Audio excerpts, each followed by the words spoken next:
as a health epidemic instead of just coming in after a shooting and locking people up. One of the things we've been talking about is what happens after people have that contact with the Cure Violence program. What happens after we connect them to all of our resources? How do they get to the next level, right? And we know that includes education, but most of these people can't afford a traditional education, and many of them don't feel comfortable in traditional educational environments, which is one of the reasons I love the 49507 project. But how do we go beyond that and say, we want to create space for you, and not just for you to come in and assimilate to our culture. We want to create space where you can thrive, right? So those are things that academic institutions can do. They can also create supports with students. Like, I know not all of our organizations always have a ton of money to throw around, although money's important, right? Bible says money answereth all things, right? So money is important. It's a way for us to navigate spaces. It creates that resources, but students are also resources. What does it look like to create clinics and programs where students can participate with our organizations and give up their time and learn at the same time? Those are ways to do that.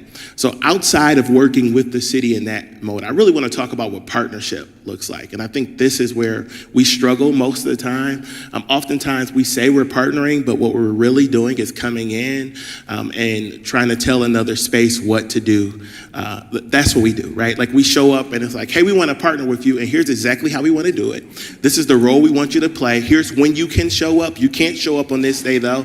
And we prefer if you didn't talk to students like this as well, because that's not really how we do it. That's not partnership, right? That's grabbing resources. If I could say it the way I feel, that's stealing resources from people who have the ability to help you. Partnership means that we come together, and as Dr. Kevin was saying, we co-create a space, right? We discuss how this is mutually beneficial, how we can work together to make impact. But in order to do that, we have to understand power and control dynamics.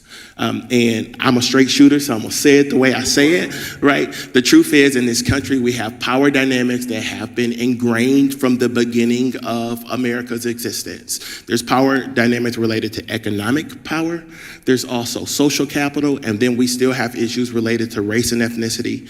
And I would encourage each of you, or challenge each of you, to think about where you fall in line as it relates to those power dynamics and what it looks like when you try to partner with another organization or another individual. Are you using your power to get where you're trying to go? Or are you taking off that power in the best way possible to come together and create a space that works for community? That's great. One thing, you'll hear a lot of organizations and programs and projects named throughout the day, and I have a tendency to do this. Margie's not here right at the moment, but I think it would be great if we just started getting an inventory of all this so that we can send that out to the entire group, and we can you could explore these possibilities. All right, a lot laid on the table already, and my next question, actually some of what you've already described in your own work, kind of steals the thunder of the next question, because the question is really about barriers. Last night we were in a conversation about being careful when you're doing community engaged work not to imagine the community as full of deficit, right? But to think about the community as having resource and asset and people who bring something to the table. But this is still a question about, in some ways, deficits or barriers. So if you think about the challenges that residents in the city face when it comes to higher education, barriers to accessing higher education, you've named, Addie, you named representation, right? Brandon, you're naming power dynamics and lots of other things. All of you have named something in this regard, but maybe you could expand on that a little bit, and even deepen it a little bit in terms of the challenge really around the barriers that you see. Okay, sure. So a couple things come to mind when I think about barriers to education. The truth is, the barriers to succeeding or thriving in education are similar to the barriers to succeeding and thriving in other areas of life, right? So the thing, Maslow's hierarchy of needs comes to mind when we talk about this. If we want students to thrive in educational institutions, or we just want community members to thrive in community in general, we have to deal with the issues that are facing them, right? Oftentimes we go to underserved communities. We pluck out a student, like they're the best and brightest. Let's bring them to our university and let them thrive here. Here's your opportunity to fulfill the American dream. We're excited, right? And we bring them there, and that's great. And they can be on our website, and they can be on all our flyers, and everybody knows their name, and that's cool. That works, right? There's something good about that. But when they go home, if they have a home, they're still trying to figure out how to make it work. Right? They're concerned about their family members who don't have stable housing. They realize that they might not have the money to pay for the next semester, and they can't think about their classes because they're trying to work 4 jobs like I did, right, to pay for the next semester of college.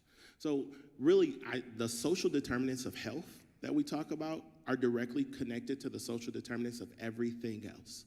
So how can universities or other organizations begin to work to deal with those issues? It's easy for us to live in a bubble on our campus, but life doesn't stop at the campus borders, right? Students have to deal with issues once they walk across the street, right? So how do we really deal with those things? How do we deal with poverty? How do we deal with the fact that they don't have stable housing? How do we deal with the fact that there are significant issues in their home lives that impact their educational journey? If we want them to be successful, if we want to remove barriers and not just talk about having diverse campuses, then we have to address the things that really are barriers and not hide for them. And the issue is, we live in a very divided country right now politically. There's 2 camps, or it feels like 2 camps a lot of the times, right? There's generally people who are like, let's help everybody. And then there's other people that are like, they need to pull themselves up by their bootstraps. But what happens when they don't have boots to pull bootstraps on? That's the issue.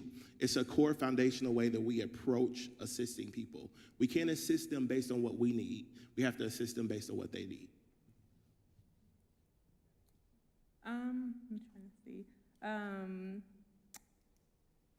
Totally 100% agree with you said. Even with the, pluck that smart kid out and then going into the colleges. I don't think some people think about, some people face hate because they go to college, because they from the hood. They're like, oh, so you better than us. So there's sometimes like, well, it's easier to drop out of college once you're in there than stay because the backlash should come from actually going to college from where you're from.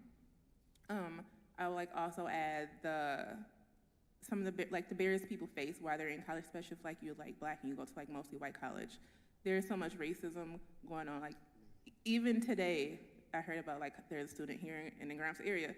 She facing backlash. She's the only Black person in her program, but there is no help for her because, of course, they don't believe her. They don't believe what's going on. So you got these students who go to these places. They're not from the background of going to college, and then they want help, but who do they turn to? Because clearly you can't turn to the college who you're supposed to be there. You're supposed to be just like everybody else. So it's well, then I'm leaving because my stress level too high. So we have that, and then we have the kids who just don't understand the process of going to college. I'll myself example. First person in my family to graduate high school. My college did not prepare me to go to college. My high school, no. I thought going to college I have to go to for something that I already do. I took welding for 4 years. I went to school for welding, right? So I get there, I'm just I don't know how to navigate this at all. There's no one to help me, come from a poor background, so I can't work because they told me I had to take class from morning to night. So here I am, failing my classes because I have no help. I have no idea. I can't turn to my parents. My parents wouldn't even fill out a FAFSA. It was literally words from my dad. He was I'm not giving those white people my social security number. So even with the FAFSA, I was struggling with the FAFSA. I was there's so many steps even going that there is no help for these kids. So I know there's programs out here who's starting there's FAFSA classes. So there's so many, I won't say so many, there are a couple organizations who know the barriers and they're trying to stop that. But yeah, there's just, I don't know, that's my train of thought. But I don't know. There's barriers that we as organization or people who can help these kids, I'm trying to see. I'm sorry. I don't know. I'm a pass. Yeah. Can I add a point to Yeah, what you said? Sorry. No, I just something you said really resonated with me, and I think a lot of times we don't talk about the Black tax that exists for students, especially on PWIs and primarily white institutions. And I went to a PWI, And real short story, I was a communications major, and so that's a lot of group projects, right? More than anybody ever wants to do in the communications program. Tons of group projects. So first class, I'm assigned, it's cohort based, and I'm assigned to a group of people, and we're doing work. So I do my work. I was a good student. Felt proud about my work. Sent it over to the person who's supposed to put it together, and I'm the only black person in my class. And essentially, we get the final project back, and he didn't use anything I submitted. And I was kind of like, that's weird, but okay, I'm not tripping. I'm a freshman, right? Like, I'm going with the process. Maybe he just really wanted to do it. As long as we get an A, I'm not tripping, right? Like, that was my mindset. It happens again. We continue in the same groups for the next project, and I realized that my work wasn't used again. This time I feel a way about it, right? So I'm feeling a way, and I say something about, hey, I submitted my part of the project, and we're going to submit my part of it. Why didn't it include? Well, I just thought we should. No, I think what I wrote is going to go in this project, right? So we do it, and we still get an A. And I think he was concerned about that. We go through the program. We get to our capstone and communications class. And I've been the only or one of very few throughout the entire process. Get to our capstone and communications class, and we're reflecting on our communications journey. And this same student says, when I first got to the school I went to, he said, I had never had a conversation with a black person before. And he said, Brandon was the first black person that I ever interacted with on an interpersonal level. And the community I grew up in, which to me, I grew up in Detroit, y'all, so this was just asinine for me, right? But he said, the community he grew up in, there were no black people, and the only thing he knew about black people was what he saw on TV. So he came into the program thinking that black people were lazy, that every black person was in college based on affirmative action, that he couldn't trust their work in any way. And it was a light bulb moment for me. It's like, this is the reason I was experiencing what I was experiencing. This is the reason I had to answer every question related to blackness that came up in our coursework, right?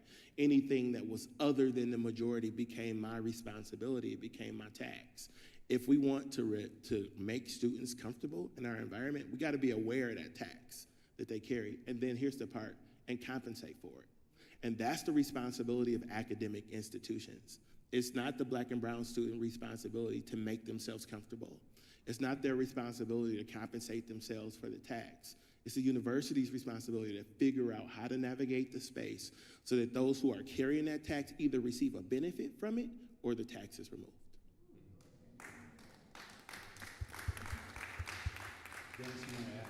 Yeah, I think that's spot on.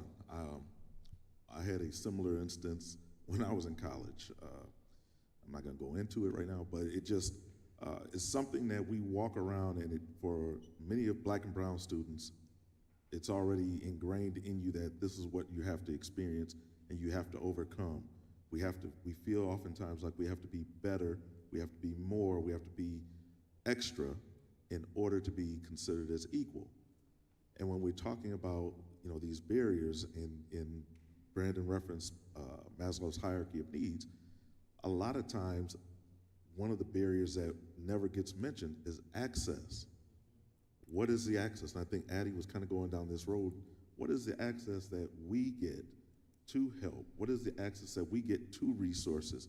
When we start talking about filling out FAFSA and finding funding resources, a lot of times that those instances, those monies are hidden in the financial aid office. And you can go there and you can ask, and they give you a packet of information and tell you to walk away, and they don't want to assist you. Well, for people who are first generation college students coming from underserved populations, that can be overwhelming and daunting. I kind of smirked at when Addie said that her dad said, I'm not giving these white people my social security number, because that's a real thing for us. Yeah. That is something that we worry about, because what we have seen in the past and through stories that we've heard, through family members that have experienced disenfranchisement, is that our information will be used to harm us, not necessarily to help us. And so when we think about how to break down barriers, I think some of these institutions, PWIs primarily, need to really take a step back and look at how your information that you're asking for and the things that you're trying to provide, how are you presenting that, and how does that affect the community that you say you want on your campus to add diversity and richness and fullness to the learning experience? How does that translate to them, to us as a people?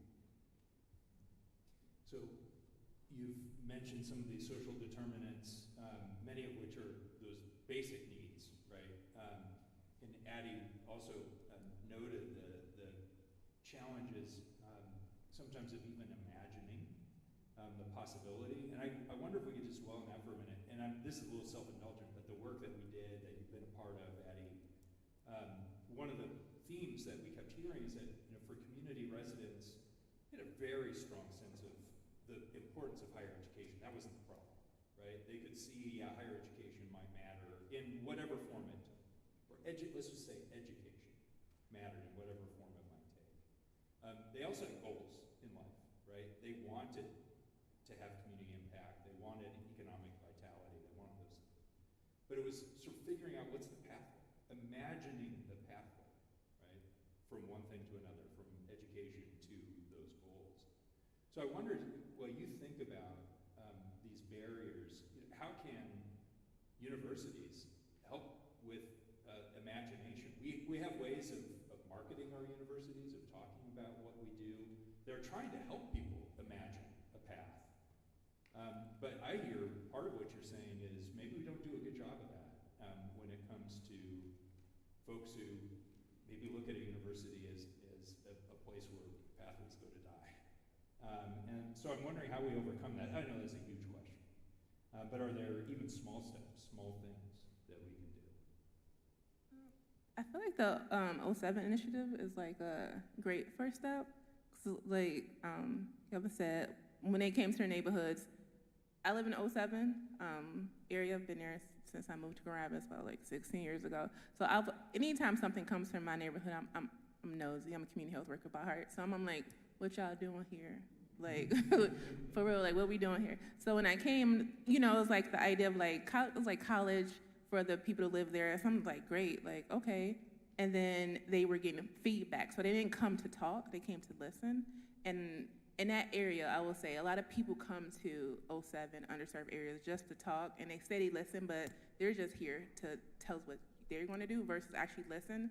So when I'm coming to these listening sessions and I'm hearing that y'all actually repeating what people have said, and then I come to like some meetings with the 07 work, they literally have written down like what people need in the community, like what their barriers are, and they're like, okay, I can't address them all, but okay, how can we address these barriers? So when they came, they're like, okay, people can see themselves. So now there's like a plan, right? So there's like, well, this is what we intend to do. And I'm just like, okay, y'all say y'all want, it's sounding good. It's sounding great.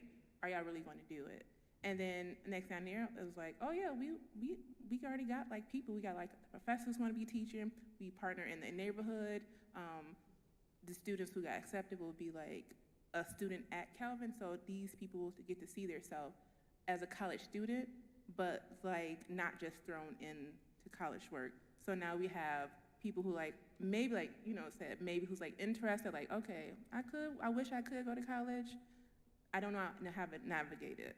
So I feel like with the 07 initiative, they will be able to like get their feet wet. It's like, okay, I can take some classes, I can do this. And then once they finish the program, they will have that person that helped them like, okay, if I want to go to Calvin, I can go to Calvin. If I want to go to GRCC, there's partner programs, so they won't be as afraid to actually like get in there and go to college versus, let me sign up at a college and I have no idea. They like slowly get like, little baby steps into it. So yeah, I think that'd be great. So one of the things that I'm a firm believer is that exposure leads to expansion. The more you expose individuals early to opportunities, the more likely they are to believe that those opportunities are attainable for them. Personally, so I've got 4 daughters. One of my daughters was a serious athlete at age 13. She's a twin, so we've got twin girls as well. So at age 13, we were riding home from the gym, and she looked at me and she said, "You know, Dad, I think I'm just going to get a scholarship because I don't want you and Mom to have to pay for me and Destiny both at the same time to go to college. So I'm going to get a scholarship, and they're going to pay for my school, and I'm going to play basketball, and they're going to be able to make sure I get all my classes paid for." Okay. So we after she stated that, it triggered something in me that meant, okay, I need to make sure that she has the opportunity to make this happen. This was a goal that she put forth on the table. Going to college was never going to be a barrier for my kids, because if they wanted it, we had the mentality that we were going to provide it for them. But when she stated that, what we did is we formed an AAU program. We then started taking her and all her little friends all over the country, and we started showing these girls. We were very intentional. We were taking them to college campuses, to tournaments, where they would get a chance to view the college campus and to be on campus and to meet people who worked at the schools, and just being soaked into that environment. Out of that 9-year period that we did that, we had 33 girls go on to play college basketball, and an additional maybe 15 girls that just went to school. We have doctors that came out of our program. We have educators that came out of our programs. We have people who are in the service industry working in travel that came out of our programs. And these are primarily kids that did not come from affluent families. Although we had that mentality. My wife and I worked many, many hours. My wife worked 2 full-time jobs at times in order to make sure we made ends meet. But we were not going to allow that to be a barrier, and we wanted her friends to have those opportunities as well. If colleges really want to provide those options, build programs early that expose kids to that. I had a conversation with someone earlier this morning and talked about the location of where their school is in proximity to GRPS. It's like 3 or 4 miles away from the district office, but they don't necessarily have a strong partnership with them. Why not? What programs could be created in a school district that is that close, that would expose kids early to the college experience? When you look at other countries, take Germany. I was reading this morning. In Germany, kids as old as 10 years old as young as 10 years old, start learning, and they start choosing career pathways. And their education is then kind of focused around a potential career pathway that they may want to go into. In 8th grade in France, the same thing. We know that works because we do that in some degrees with certain industries where they do programming where they'll bring in numerous different organizations and companies to talk about that particular industry. My Career Quest is something that we do here locally, and it helps to get kids involved and get that thought. So why not build pathways earlier that actually allow students to have the feeling that this is attainable?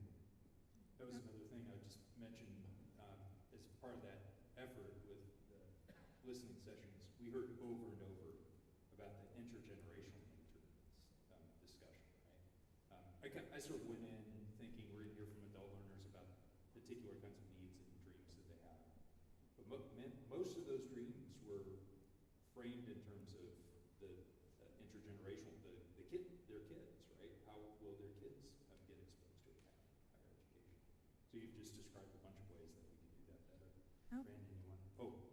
No, I was just going to add, because I know like the pathways. When it comes to pathways, I feel like those pathways shouldn't cost. So there's so many colleges who offer these summer programs for these high school students, but in reality, they're expensive. They crazy expensive. Like my daughter, she wants to go into neurology. There are so many colleges around here who has medical programs. I literally cannot afford it.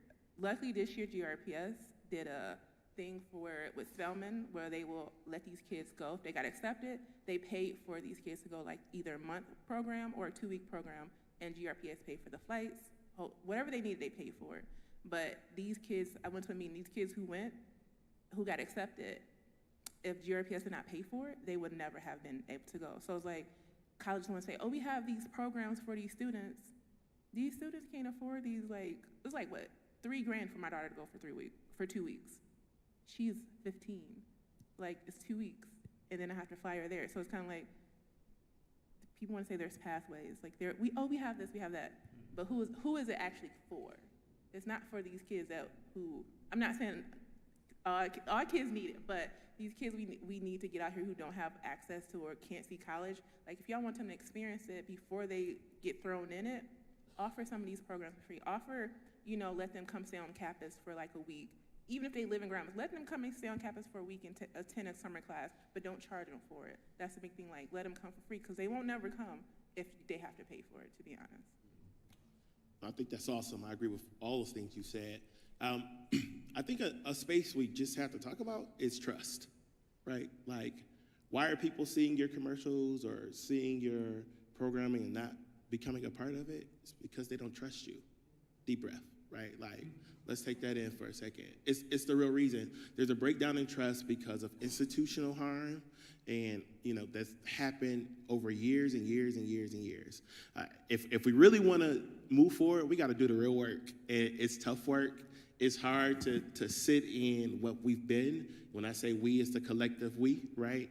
What our organizations have done historically, how they have disenfranchised and very intentionally kept certain people away, right? Like, created barriers. Like, we're talking about removing barriers when the truth is our organizations created these barriers intentionally years and years ago, and we continue to push forward the same ideals attached to it with a new narrative. We don't want the barrier, right? So in order for us to really deal with that space, I think it's a few things we need to do. The first thing is we got to recognize it, right? We have to recognize the institutional harm. We have to recognize the difficulty that comes from that. Because if we don't recognize it, we're going to be like, the Bible talks about the man that built his house on the sand, right? Like, we're going to be just like that. If we don't recognize what's happening, we're trying to build trust on a foundation that's not solid. You can't build anything well on a foundation that's not solid. It's going to fall. In order for us to get a solid foundation, we have to recognize what's happened, because we got to recognize it in order to clean it up, right? So after we recognize it, then we really need to reconcile with it. And you got to recognize that reconciliation takes two parties. So reconciliation isn't just the other people saying, you know what, I forgive you, I'm back, right? Let's try it again. No. It's us coming to the table as people in positions of power and saying, how do I help you get to a place where you can trust me again? Not, here's what I'm willing to do to let you trust me. Here's your opportunity to trust me. No, I want to do the work that's necessary to really build a foundation so that we can have this trust and so that you will want to be a part of all of these amazing things that I'm bringing forth. And then the next part is, after we recognize it, after we go through the process of reconciliation, and it is a process, right, then there is a space where we can live in restoration. What I think the issue is that our organizations try to jump from not even fully recognizing it, just kind of seeing it a little bit, to restoration, right? We skip the whole reconciliation process. You don't get to live in a restored space until you reconcile with what has happened and why it's happened. Otherwise, you'll continue to repeat the same cycles. Can I add? So, and it's interesting that you talk about that, Brandon, because even like when I'm thinking about what I said earlier, a lot of it is assumed that the relationship is strong. And what you're talking about directly speaks to the relationship between the one side versus the other. The trust, without trust there is no relationship. Without trust there is no reconciliation. Without any kind of trust, the relationship piece will not be strong. And I think that's a common mistake. Even like what I just said earlier, didn't necessarily. I went straight to the fact that the relationship between GRCC and Urban League has been strong for many years. but that had to be built, and it had to be nurtured. And when there's times that even in that relationship, when there's times that there is a difference of opinions, that has to be dealt with. And, honestly and openly. Good partners let you know when there's a problem. They don't just walk alongside and take what they can get, or they don't just use what resources you have to benefit themselves. And if we want to be good partners, you have to build the relationship with the community, with the individual, with the entity itself. So this is going to be my last question, because I think the audience might want to ask some questions too, but it's too large for us to fully get into, but it's on this point. So I want to go there for a second, about trust, about reconciliation, about restoration. I know at our institution, other institutions like it, we talk a lot about restoration. We often go right there, right? And think about restorative justice in different ways. But I wonder if you could just talk a little bit about, you've laid out, Brandy, you sort of laid out a process, and Dennis, you were reminding us that process takes time, and it takes a kind of relentless commitment, right? It's not parachute in and build trust for a day. So what would that look like? Like, what wisdom would you give to universities as we think about how to enter that process? I'm not asking you to build the process for us. That would have to be something we do in partnership. But if you were just to say, here are some things to really keep in mind as an institution of higher learning, this is what we would suggest. I would say first go in believing they don't trust you. Don't just assume go in and believe people just don't like you. Or I mean, serious, because there are some colleges who just have a bad taste in some people's mouths in the community. So go in knowing I have to build that trust. These people already don't trust me. Please don't assume that they do. And meet them where they are. Just don't come in for, oh, this is senior night, I'm gonna just pop in and talk to y'all. Actually go into some of these places and try to build something within the organization, within the schools, and not just like a one-off, here's college night. I'm like, oh, and then, because they see everybody. They see all the colleges who want to recruit kids versus, GRCZ, for example. The kids always see GRCC, so they're like, oh, people must trust them because they always around. They always see, we partner with some of the colleges so some of these kids can go to start school early. So that's how they build that trust, because they keep seeing them. They keep, even from their friends, there's kids like, oh, they in our school? Oh, they're in our school too? So they talking about it versus, I forgot, Boys and Girls Club have a HBCU night. Kids go there oh, I've never heard of any of these colleges in here, but some of them are based in around this area. So they was like, I'm not even thinking about them because I've never heard of them until this day. So,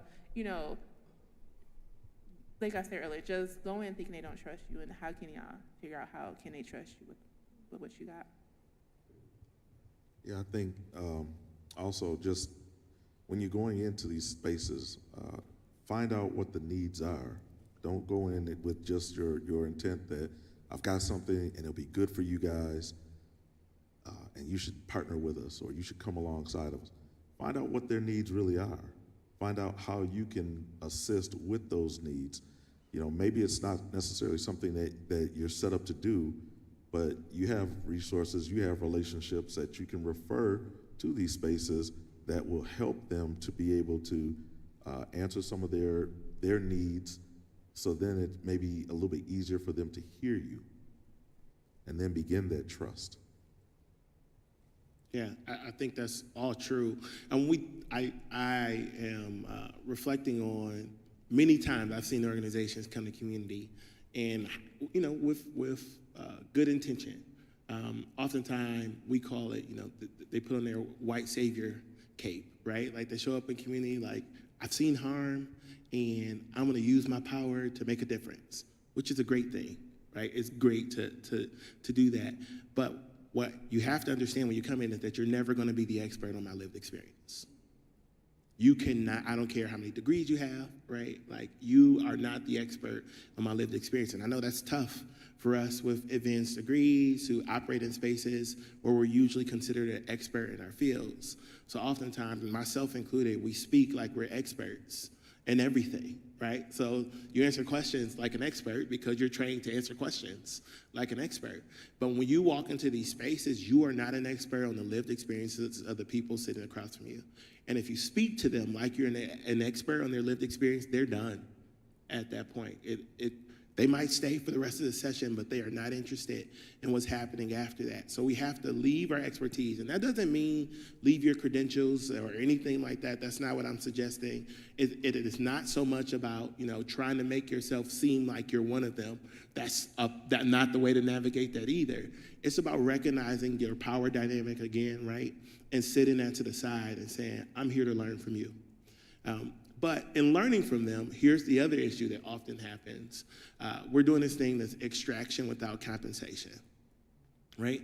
Like, because my lived experience is my lived experience and I'm an expert on my lived experience, you don't have a right to my lived experience.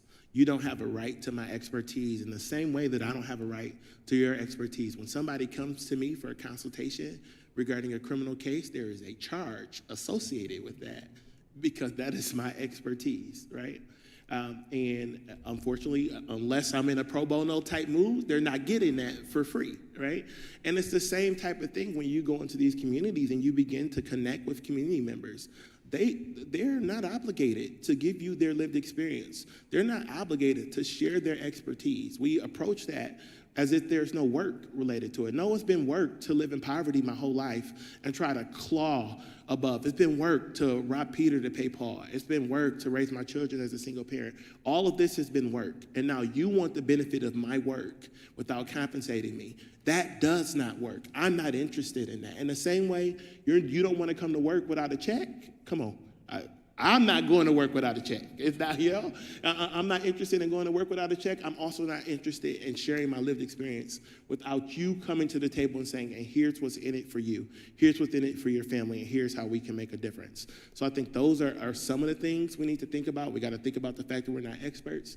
We got to think about the fact that we need to compensate people appropriately, but here's the other part. We also have to think about the difference in cultural dynamics.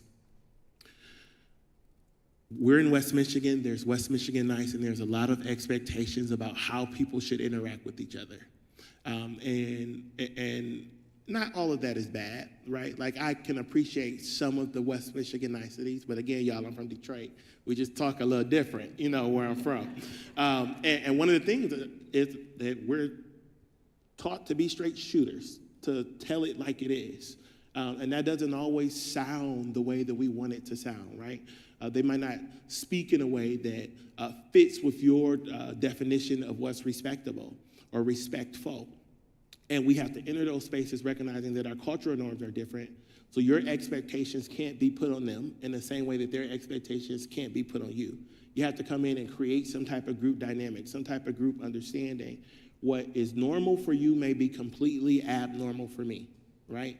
This is also, I throw this in for free. When you are in your classrooms, I would encourage you to think about that as well. The way that people interact with their families and what they're taught and what their norms are different than white normative behavior.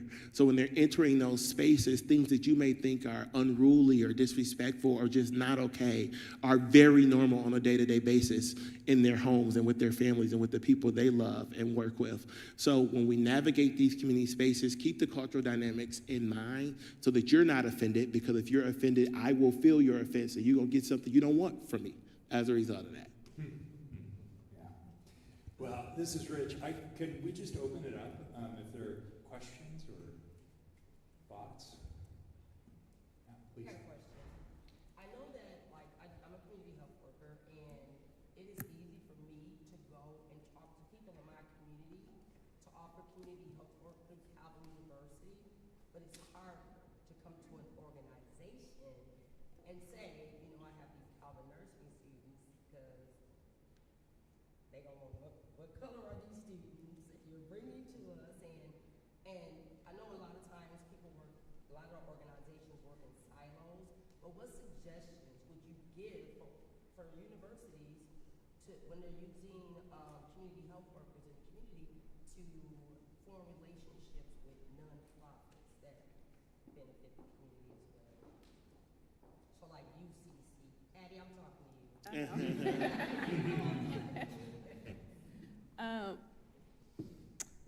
I love you, a community health worker. I will forever be a community health worker.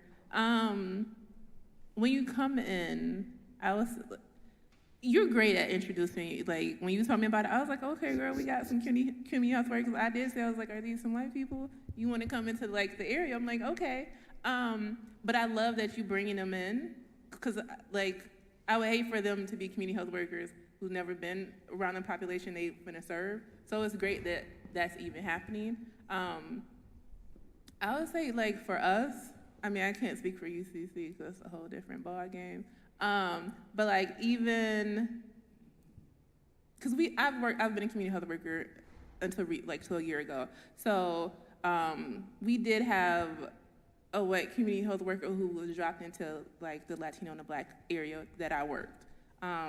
She was not prepared. She went to school, and she was like, "Oh, I've worked with like Black folks before," meaning she went to school with some. She's never actually worked in the community. So when she got to the community, she quit in a few months because she was like, "I can't do this." So you as they're getting their training and bringing them to the community they will work with is great. Just know, like, when they speak to them, I feel like that's a big part, like connection. Don't act like you're better than me. Talk to me normal. Don't be like, oh, I'm finna go to this Black area and, I want to be like, talk all high might. Just come as you are, be you. Don't try to. We're talking about nursing students. So I'm the community health worker. I'm bringing the nursing students. Even with them, come for real. Like, don't come and think you have to be a certain person or you have to, like, be part of the culture or just be you. That's why I tell people all day who, like, want to come into, like, community. We don't need you to try to treat us no special way. Treat us like you treating everybody. Like, just treat us like normal folk. Like, don't come in trying to talk all high and mighty or, I do have a Black friend, or nobody need all that.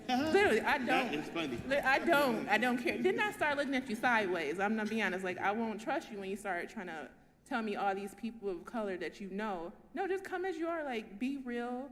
Say what you're trying to do, and be truthful about it. Don't just come in and I want to help. I want to get my little education. Then next thing I know, it's a group of y'all just keep coming to my neighborhood and nothing's happening. Like, come in and try to help. Learn at the same time, but just don't come in as users of like your testing or yeah, right there.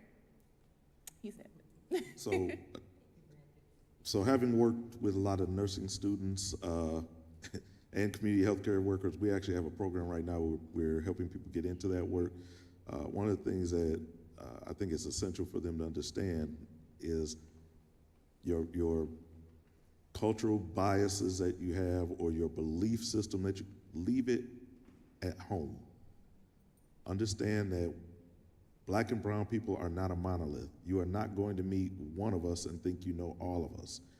And oftentimes individuals don't understand that because going back to what Brandon said earlier, the only thing that they have seen is what they saw on TV in a 1 hour cop show, Right.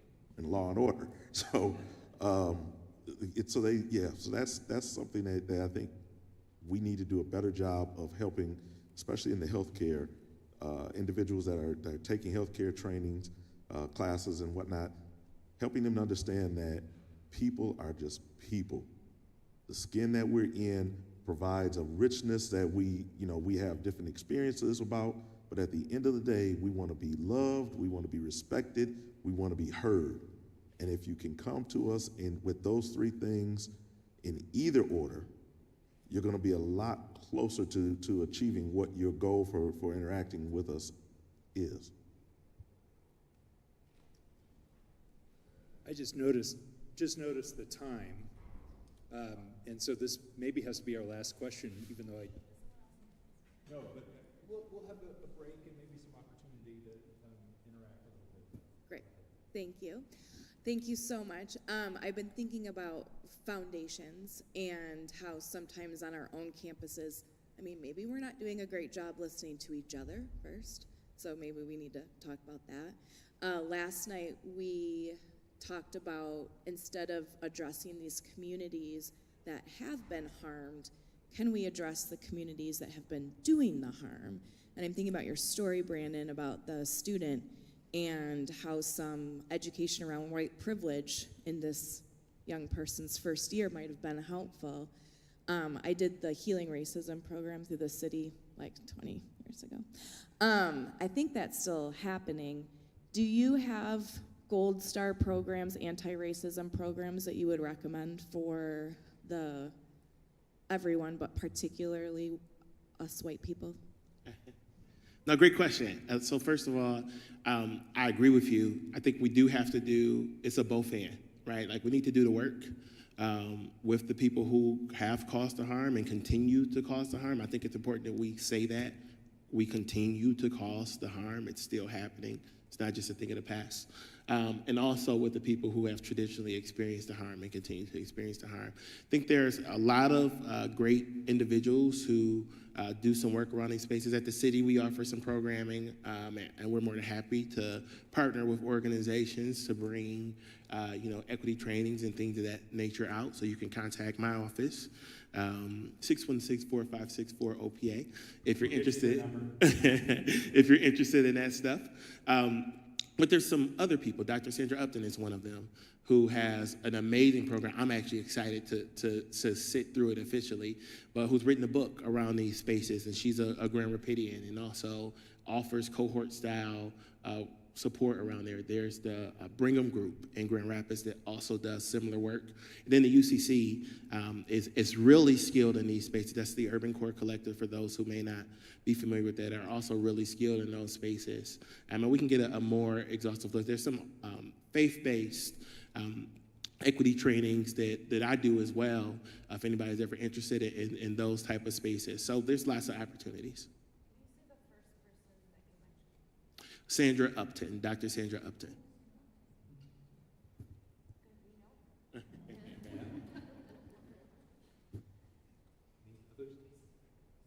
I would suggest reading Post-Traumatic Slave Syndrome by Dr. Jane DeGroot as a great start. It's summer's coming up. Take the summer and read that. It really goes into the psychology of how some of what you white people, I shouldn't say you white people, some of what white people have done that has, I'm sorry, I'm following her question, but some of what has happened and how it has basically created like a scab on black and brown people for generations, primarily black people, and from the standpoint of this book, for generations on top of generations on top of generations. And it'll really give you a deeper insight on why some of what we feel is the way we feel, because we see it and it's become more institutionalized and it's hidden. And so I think that's a great start for you to look at over the summer. Can I throw in some other books? That was good. Black Faces in White Spaces is a book that I would encourage you all to check out. And this title explains what it's all about, right? Help you have a little idea of that. Also, if you haven't, especially Grand Rapids-based people, if you haven't read A City Within a City, it is like a required textbook. It needs to be your first read, right? A City Within a City is a book that Dr. Jelks worked on, but it really explains the history of how Grand Rapids was designed to other black and brown people, and that has bled over into our institutions. Well, this is a rich and powerful conversation.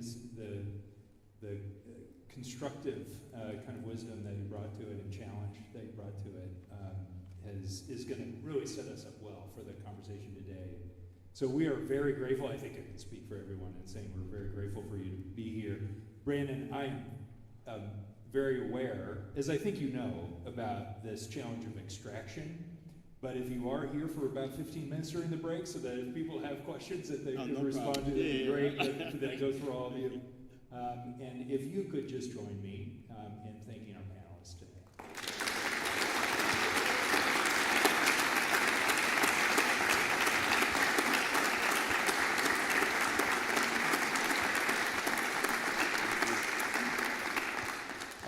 are going to take a relatively quick break this morning, and we'll come back for the University Leaders Panel at 10:15, and then we'll have a somewhat longer break after that. So join us back here at 10:15.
1, 2, 3.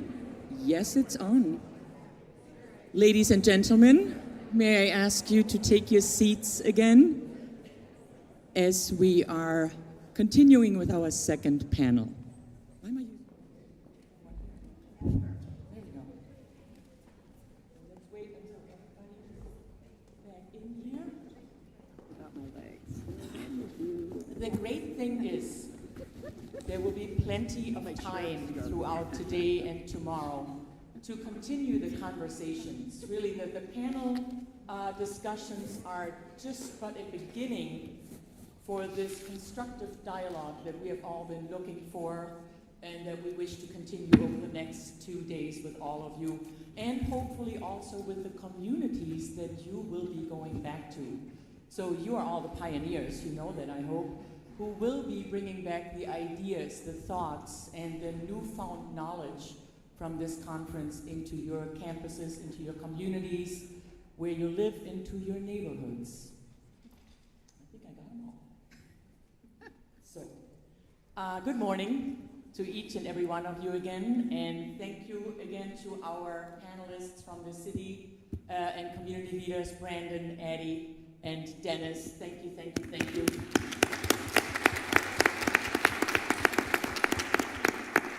You have given us a lot to think about this morning, and we started the conversation last night when we were at the ICCF, and we had Darby Ray talking with us, not to us, about what vocation and what community engagement is.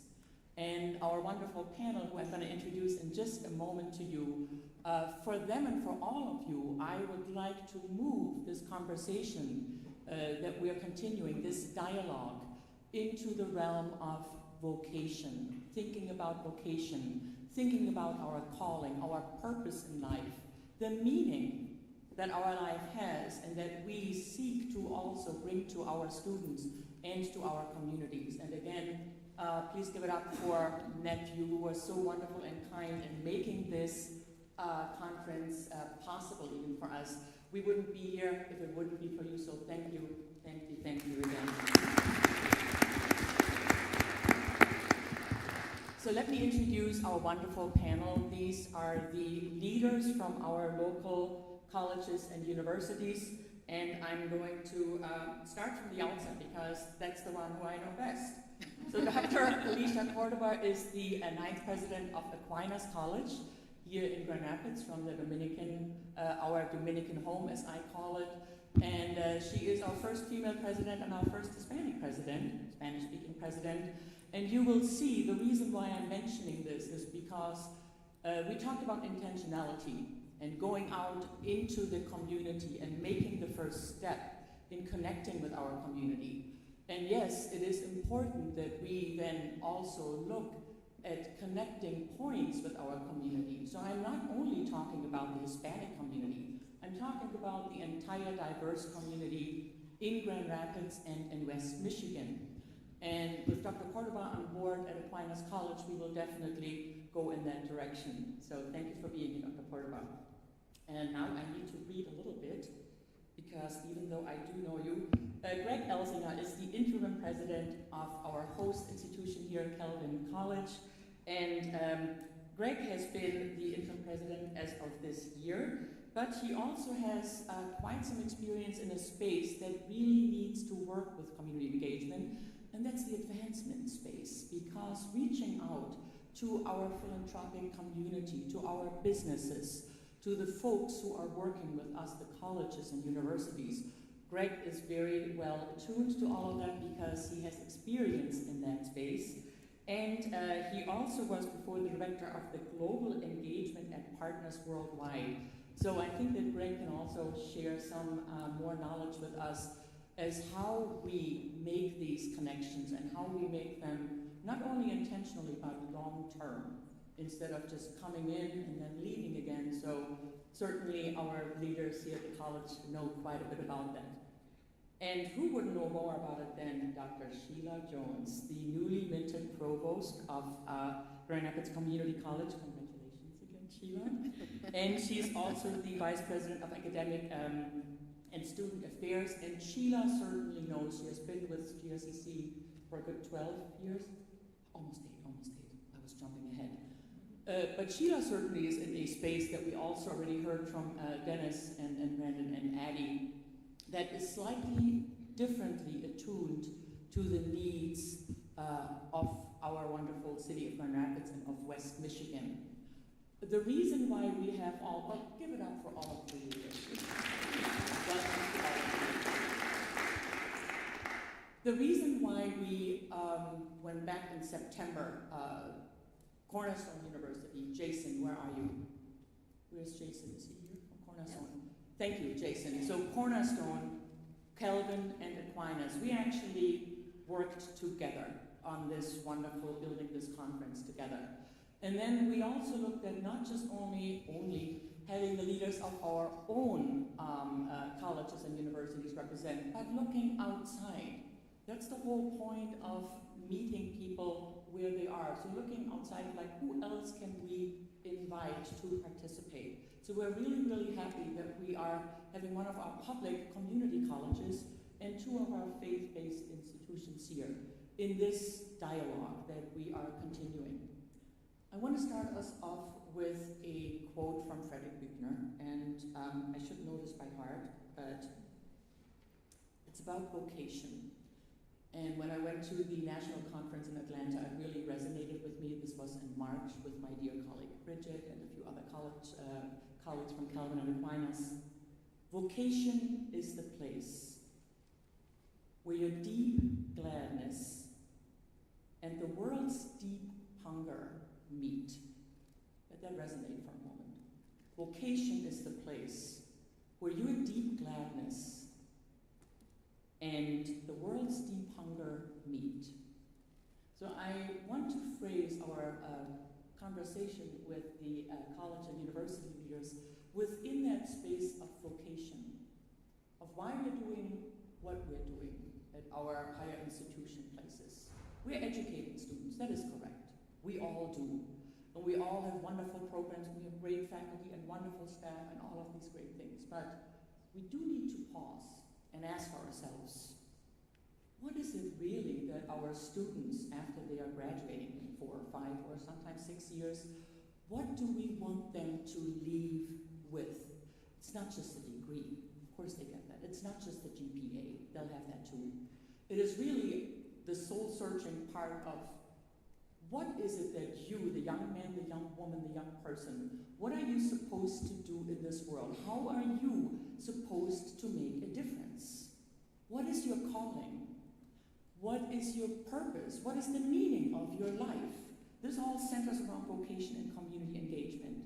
So clearly, we have a huge responsibility at our institutions to make sure that our students understand what this means. And for that, we have to understand first what it means in order to help them find their purpose and their calling. So without further ado, I'm going to get into the first question here for today. And we heard from our city and community leaders about what they would like to see, what they would like to hear, what they suggest we can do in order to have this constructive dialogue. So could you possibly elaborate a little bit on these strategies that your respective college or university has used in the past or is currently using to engage with the community, with our larger community? And what kind of partnerships have really helped to cement, I'm going to use that word, that partnership with our community? And whoever would like to start? None of us. I can, if you like. I saw the point. So I think it's, kind of taking from what Dennis and Brandon said. And so it's in our name, one. So, it's kind of in our DNA for a community college. But I do want to mention, and I want to ask a quick question. How many of you, this conference is your first time in Grand Rapids? Okay, few people. Welcome. So I came here about 8 years ago, as you heard, and I also taught and then served in an administrative role at a community college in South Florida, in Fort Lauderdale. And you notice right away the difference, and this isn't a knock on that college or community. I had a great part of my career there. I started there, so I'm very grateful for that. But when I first came to Grand Rapids to interview for the position I had 8 years ago, you could notice the pride of the city and the connection to the community. So I wasn't shocked that Dennis said right away, like as kind of like a muscle reflex about GRCC being with the Urban League. But I also want to say with a caveat that it's been wonderful to hear the great things said about GRCC, but we're always seeking to improve and continue to listen. And as Dennis said, you know, we want to know if we get something wrong and how to fix that and work together in doing so. So I want to mention like the strategy, and I was talking to President Cordova about, you know, I tend to go with operational pieces. So for me, what I was thinking about with this question was how we developed our strategic plan, which I hope doesn't sound too boring, but it's those kind of ways that if you embed this and put this out to your college, and it's publicly available on our website, so how we track our metrics and improvement about this, we put, you know, out there so folks can see that. And we are kind of in the first year of a revamped strategic plan, and we engaged our community stakeholders in that plan. So it's not just about our faculty, our staff, our students seeing themselves and their paths and goals in that plan, but our community as well. So we invited in our nonprofit partners and our K-12 partners, our university partners as well, and our business and employer ones. And so we have a strategic goal on community impact. So again, we're trying to educate students and sustain partnerships to create a stronger workforce for the future. And Michigan, and particularly Grand Rapids, we have city goals, we have state goals to increase the number of students with a college education. So we've built all of these priorities into our systems. And what I've seen over the 8 years I've been at the college is people now say that everywhere. Like it's again, I'm a nerd, I do assessment, I do all of this. So when I hear someone say, oh, that's like our strategic goal, and I see that in my classroom, I see that in my projects, it's that system that helps. But specifically, you know, we have, you know, not just enrollment targets, but retention targets, and trying to continue to seek more partners and seek more collaboration to do that. And similar to what you heard Kevin say here from Calvin is the community conversations. We've had some turnover with our leadership at the college, and our president more recently has revived some community conversations we've had over the years. So that continuing to listen, it wasn't just listening at the start of our strategic plan, but it's checking in to do that. And I've got way more things I can add, but I'll stop there. All right. Hello, everyone. I love how you mentioned the strategic plan. But we're in good company there because we did the same thing, added a goal specifically to build external community partnerships. As a president, I can develop all the relationships. I had great conversations with all members of the previous panel, but as I was speaking with each one of them, we all agreed that I can begin the conversation, but there are other people that continue it on the campus on behalf of the students and making these relationships possible within the community. So a few of the things that are on campus, and I can actually look directly at people in this room. For example, the Advantage Center is one of our star organizations on campus that really is intentionally building community partnerships on behalf of the students. And that's both in internships, service learning, as well as helping faculty to integrate and engage those partnerships in what they do in research and activities within the classroom. The faculty then have been engaging, and I think Calvin has done the same thing, gone from our traditional that most of us have gone through 3 credit-hour classes into 4 credit-hour ones, so there's actually more opportunity and time in the classroom directly to make some of these connections and opportunities to go out in the community, see how what they're learning in the classroom can be practically applied out in the community in that realm of service, which is, again, one of the pillars of our Dominican background. And then I wanted to mention, too, we have, and Kati's integral with this one, we bring a lot of students, K through 12, onto campus, particularly in the summer, to engage with both our students and our faculty to really think of what the potential is. And these are often groups that are majority students of color. So they have an opportunity to be comfortable on the campus before they would actually even have to be introduced to it when they're juniors or seniors, to say, this actually could be a home for me, and how I actually know the people. So I think the first panel was talking about, building trust and relationships. That's one, some of the ways in which we do that with different community partners, but directly with our students, our faculty, and our staff. Yeah, well, first of all, thank you for the opportunity to share with you today. Calvin, in some ways, has a long history of engaging and partnering with our local community. I think of my colleague Gail Zandy, who's sitting here in the second row, in our community-based nursing program, and then Kevin Dundalk, who facilitated the first session. He and his team are also looking and venturing out new ways that Calvin can better serve and support and partner with our local community. As we look back, I think there are things that have gone well, and there's always lessons learned along the way. And I think, I'm reflecting upon a lot of the great content that we heard in the first session this morning. One of the things, I think it was Dennis mentioned, how exposure leads to expansion, right? And I think as educators, one of the things both at GRCC Aquinas and Calvin we want to constantly do is challenge and provide opportunities for our students, greater exposure in serving. And for Calvin, as a faith-based institution, a lot of that starts with both recognizing, acknowledging, and affirming the image of God in each and every one of our students.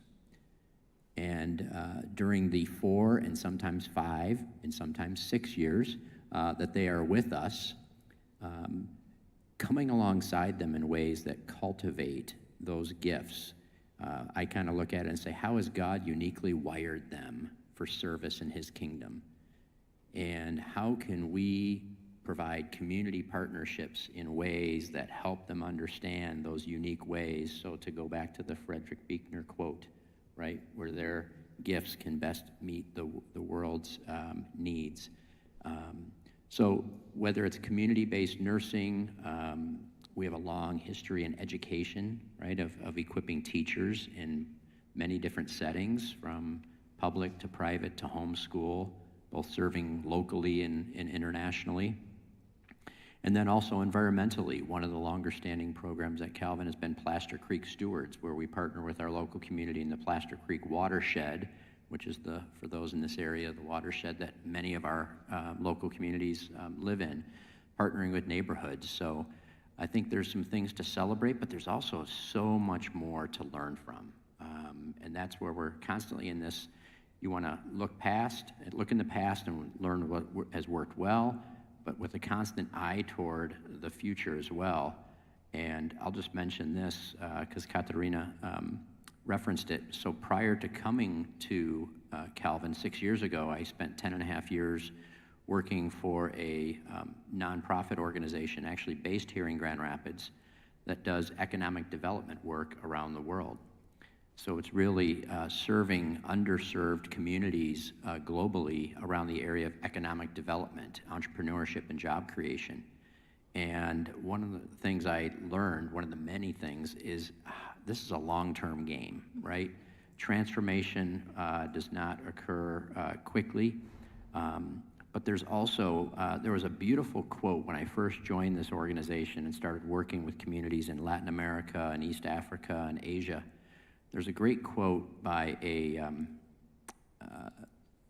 philosopher, I think he's a priest, Jose Ramon Alcantara, and he talks about how transformation in partnership is, it's mutual, right? It's when two parties come together in equal relationship of learning from and sharing with each other.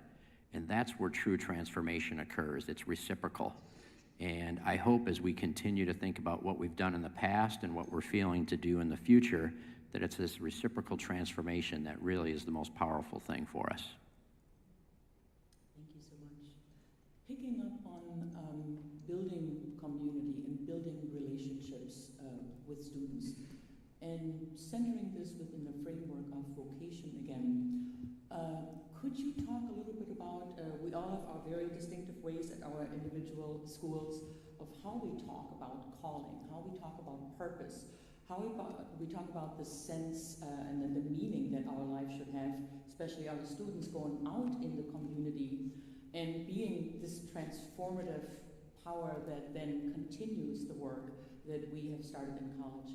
Could you talk a little bit about what that means within the context of your respective institution, the focus on calling, and within the relationship of community engagement, community service, community partnerships, the kind of impact that your students have done, that you have done, your colleges, within the realm of Grand Rapids and West Michigan? Lisa? I'll go ahead and start. Well, first, I think we need to be comfortable. We have to help students and ourselves be comfortable with the language of vocation. You know, it kind of stems originally from a very religious space, and actually really talking about how students can find what gets them excited. I know every now and again, when I had taught classes, students will find their way into it, but it's more that moment. I always said that aha moment when they finally just understand something has hit them at the core of who they are, and then we can go from that space and move on. And I believe in a lot of ways that concept of vocation is that space for them. What am I truly called to be?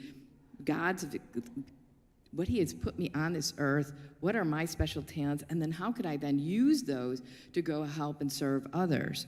I think that a lot of the faculty and the staff at Aquinas, a lot of what they do is focus on that, finding out that core of what students are interested in, guiding them, again, to some of the disciplines, but then giving lots of opportunities for them to engage in it. I often think of our Center for Sustainability, for example. We have a Laudato Si platform, which we're a part of. It's been kind of promoted by Pope Francis, but it calls to the nature of integral human development, where this ecology is not just of how we sort trash, although that's all really good, but really how it impacts other people. And all people, not those who just have, but those who do not have, and how we can serve all people from this vein. So looking at it from the business way of thinking, from an educational way of thinking, from just a human resource. Who are we? Why are we here? And then how do we go out and live that well in the earth in all the ways in which we do that?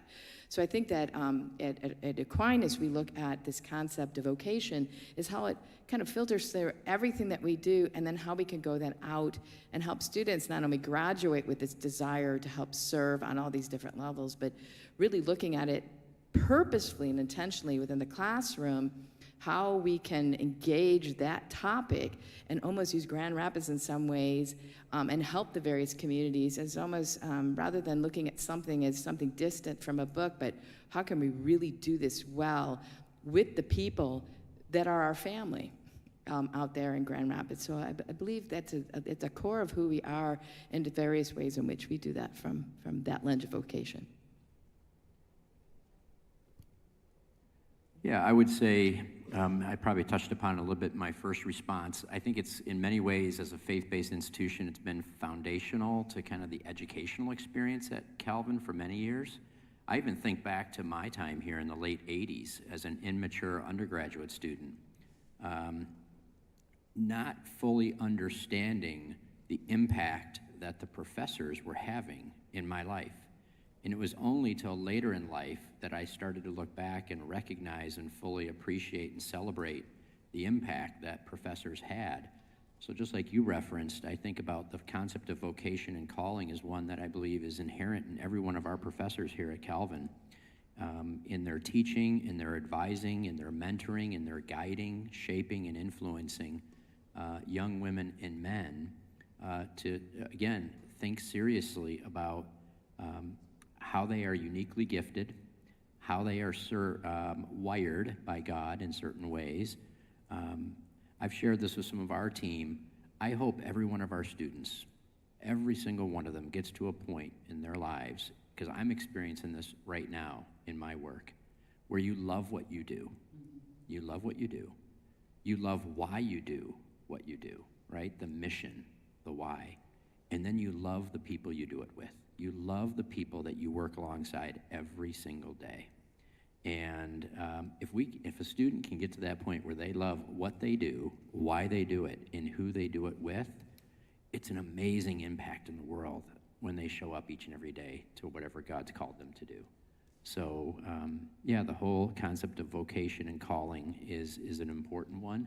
And I think there's different ways that we try to do that, even for, you referenced, I think, some of the pre-college programs to try and come alongside juniors or seniors as they think about that next step. And those 2 or 3 or 4 weeks that they might spend on campus, living in a dorm, taking a class, being in community, can just be the first step in them understanding, I can be here, and it's the first step in a journey of discovering. And for some, it's a lifelong journey, right? You don't graduate and say, okay, I found what my calling is.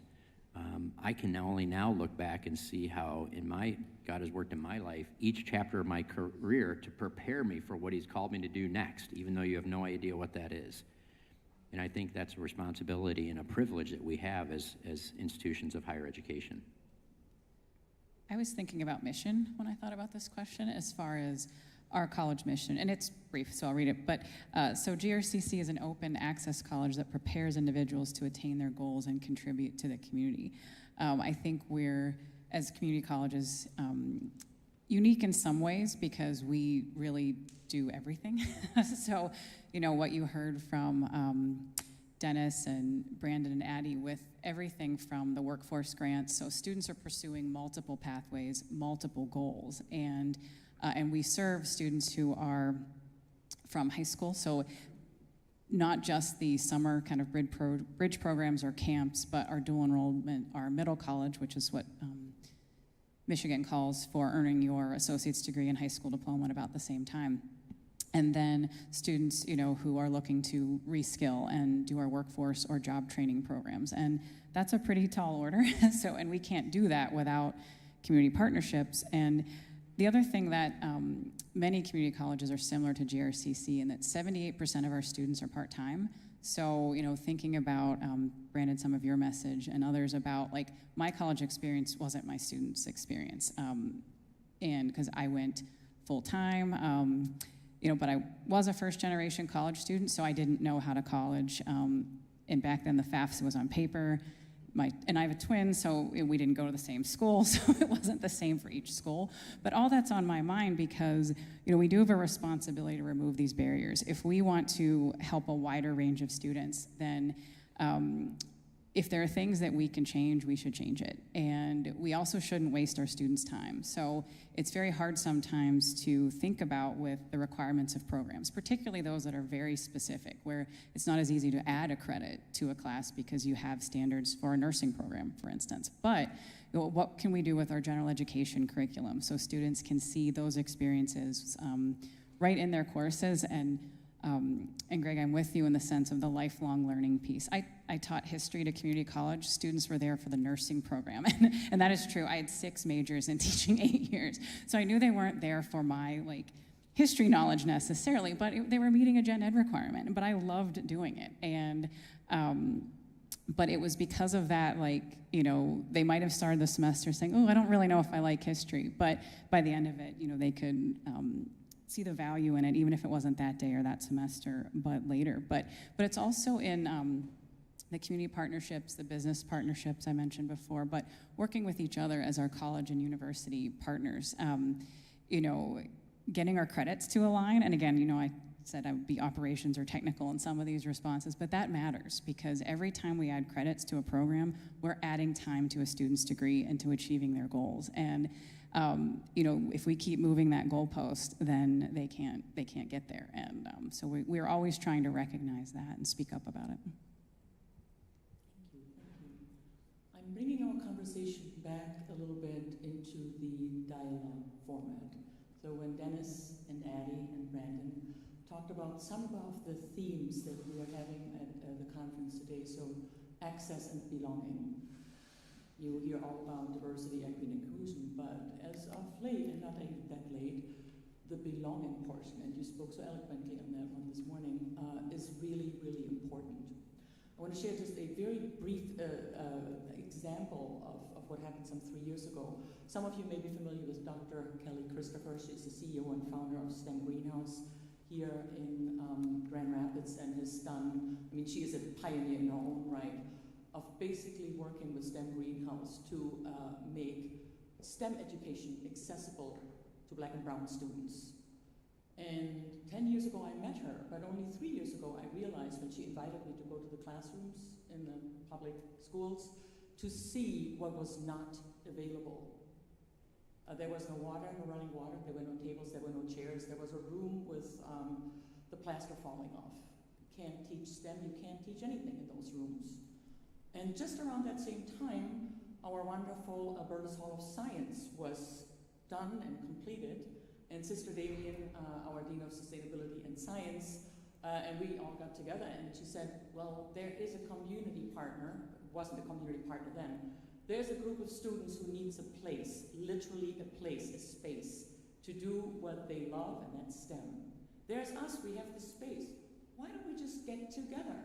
And that's basically how that partnership started, and I really thank you for pointing out the active listening part today of like, what does the community need? Other than us saying, we've got this, that, and the other, go for it. Help us help you. But it's really more of like, what is it that our students, what is it that our community partners, what is it that the people in Grand Rapids and West Michigan need, and where can we come in with the resources, the knowledge, and dare I say the expertise if needed, that we can help and co-collaborate and co-create and co-build what was not there before.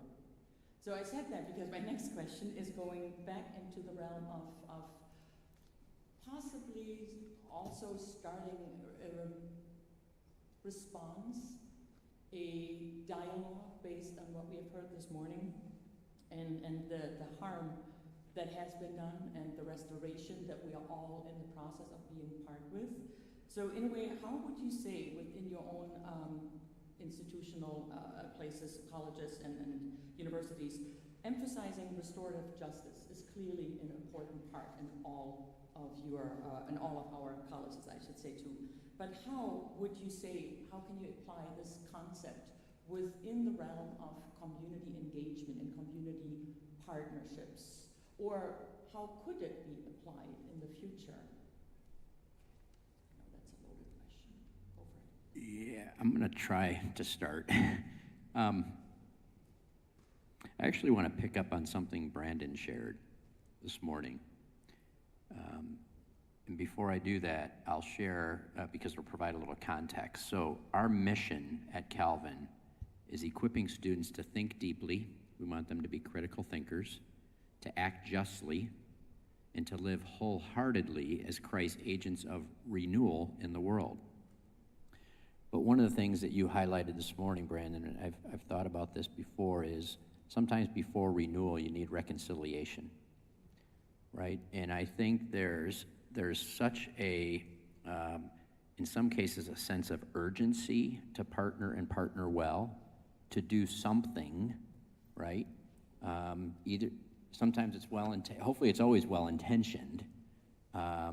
Sometimes, if we're honest with ourselves, it might be even a little self-serving because it makes you feel good, right? But I'm not sure we spend as much time on the reconciliation side that leads to sustainable restorative justice partnerships and engagement.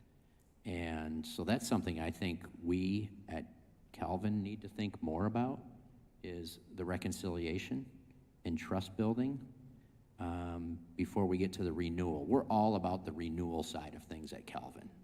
But we'll jump there right away. So I think we need to think more seriously about the reconciliation side of that.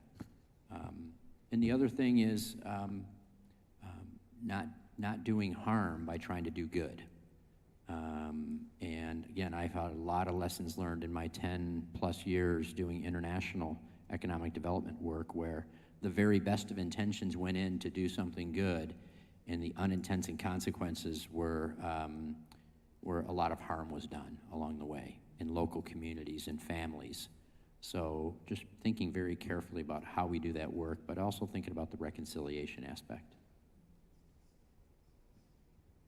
I would say, and Brandon, a lot of what you said resonated with me too, particularly the part that in most of our roles in professional lives, we have to be the problem solvers, and things need a quicker solution or answer, and this isn't quick, this is years of history. And but I would say one thing that's on my mind in thinking about this too is we can't go out into the community if we're not doing this work within our institutions as well. And the one thing that, and by being specific, I appreciated the questions earlier about training and professional development, and having those conversations with each other. If we, if we're going out in the community and not listening, but we also have to listen to each other. Our institutions need some work in terms of representation of faculty and staff, and that's also, many of our goals. But again, we have to be, active participants in that and engaged, and appreciate that it is not something that will happen overnight, but it is an iterative process, and we have to keep,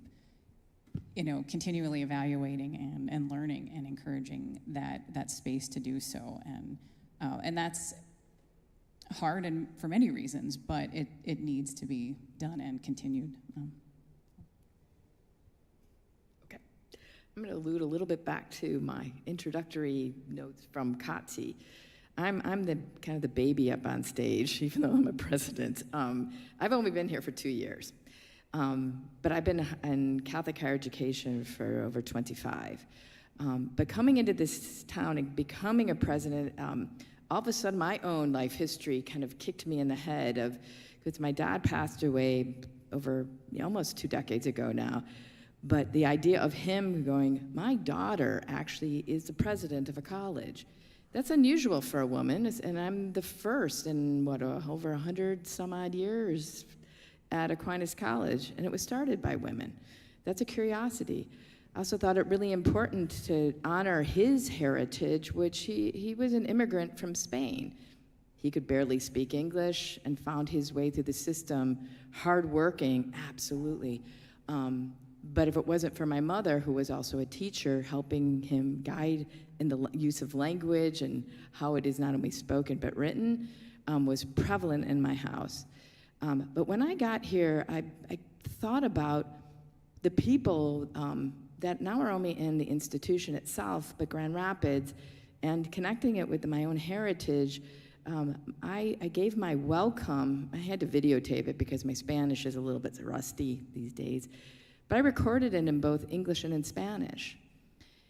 And what I received from the community for just the thought of doing that and really honoring my father and what his life experiences were resonated so much with a lot of the people who worked at the school and a lot of people in Grand Rapids. It was pretty overwhelming.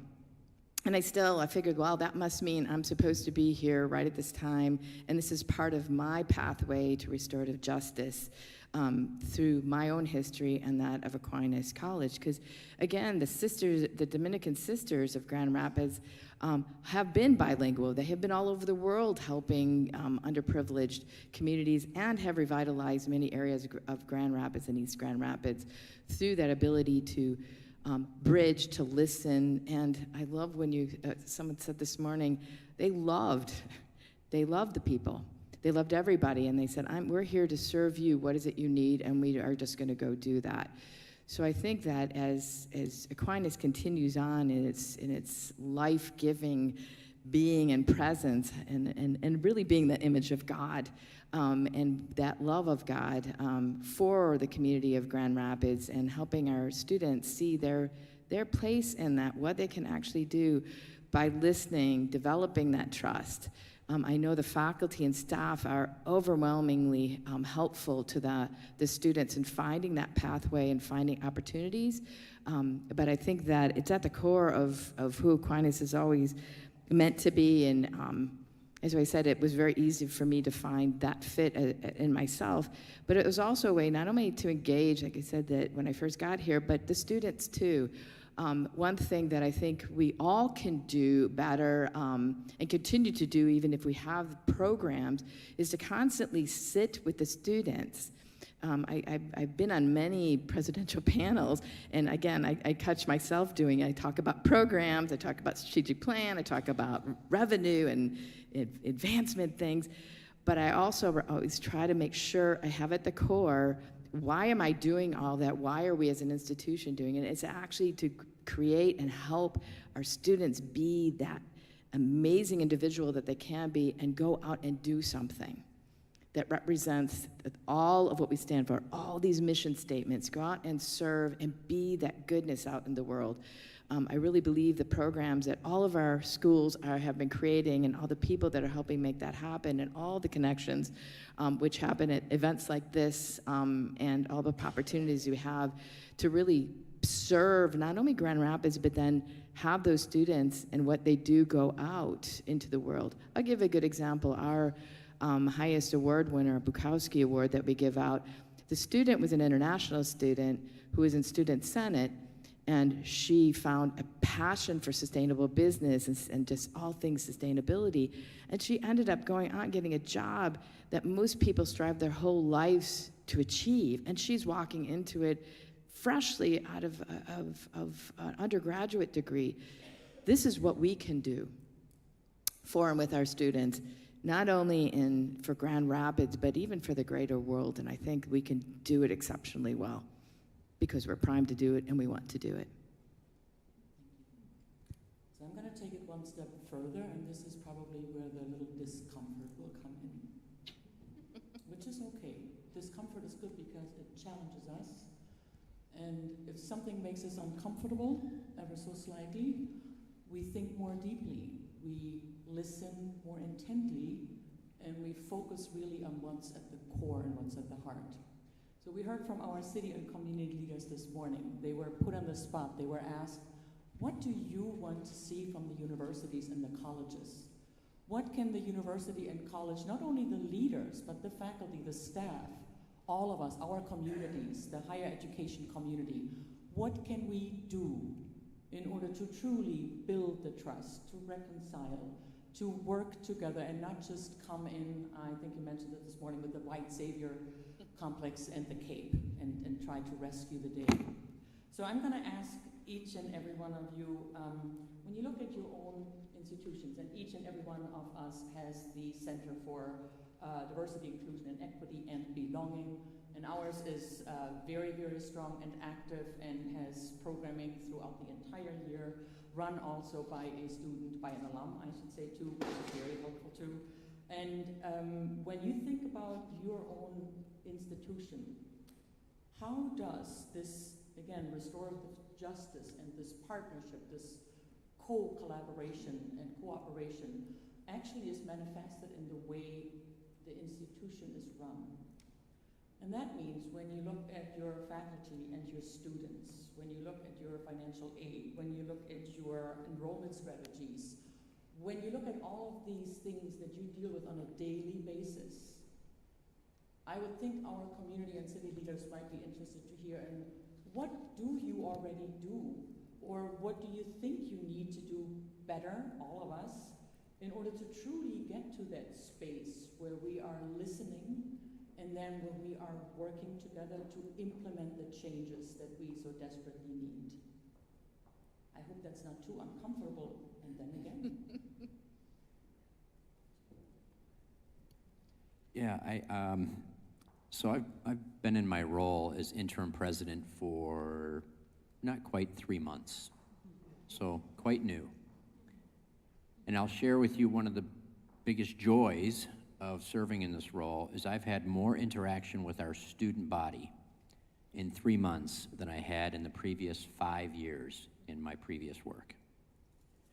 And getting to know our students and hearing their stories, the joys of what they're experiencing at Calvin and the challenges that they're experiencing at Calvin.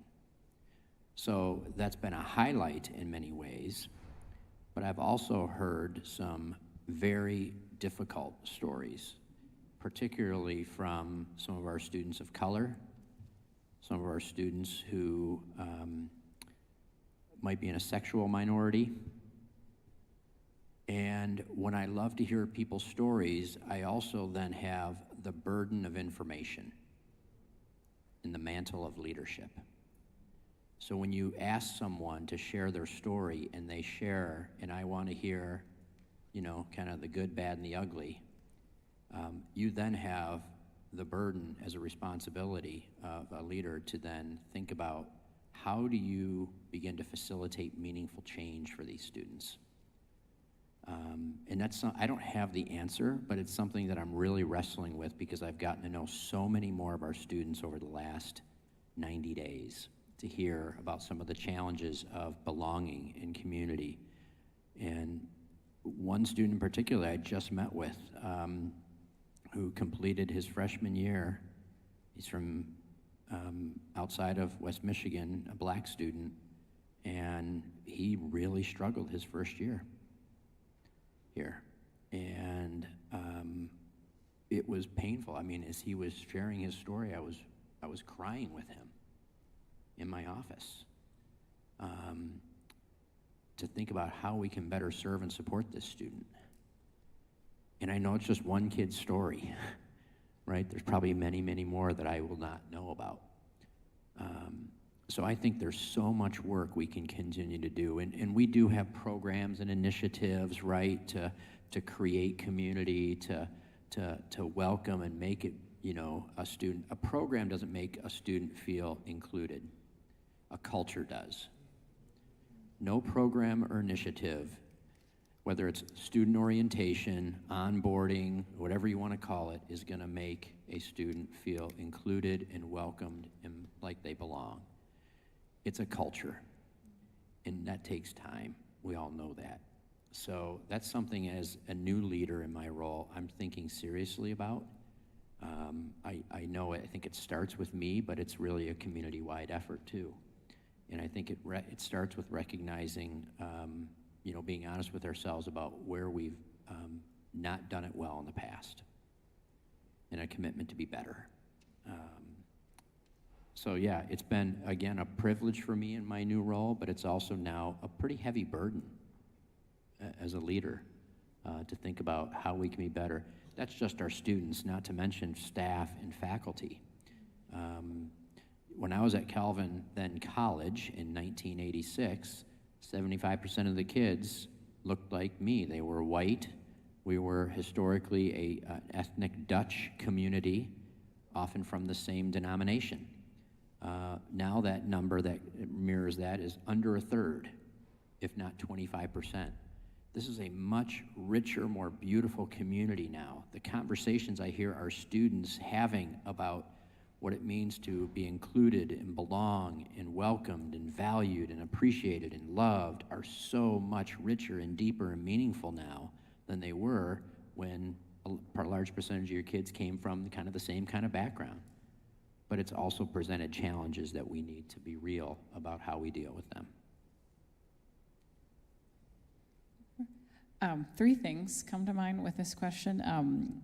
The first is I have a colleague who always says, and he said this since when he interviewed on our campus, like, if you want to know, you know, what students need, ask them, you know, not assume, like similar to what we were talking about with our community partners. And our culture at GRCC as a campus, we have a lot of committees and one that has 100 people. So our strategic leadership team that facilitates our strategic plan has 100 faculty, staff, and student members. So by design, our students participate in that. And we've also recently added our student government leadership to our, it's not a faculty senate, but it's kind of the equivalent, our academic governing council. So again, bringing that voice to policy-making structures. So, and then, and thinking about learning and listening, the one thing that was on my mind earlier is really knowing, you know, again, listening to our students, but knowing about their lives. And I think for many folks, you know, as maybe we went to college or as we entered our college careers, we were assuming that students are full-time and that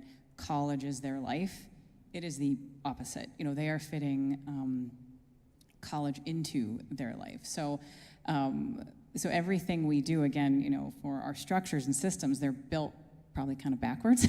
So the more that we can recognize that and acknowledge that, and the listening and learning, you know, what we hear our students need, sometimes as simple as a bus, is a bus pass. You know, that one bus pass can keep them, to Dennis's earlier point about students staying in college, it could be as simple, to us, as simple, but to the students often not, as a bus pass, a lunch that day, and even navigating our spaces.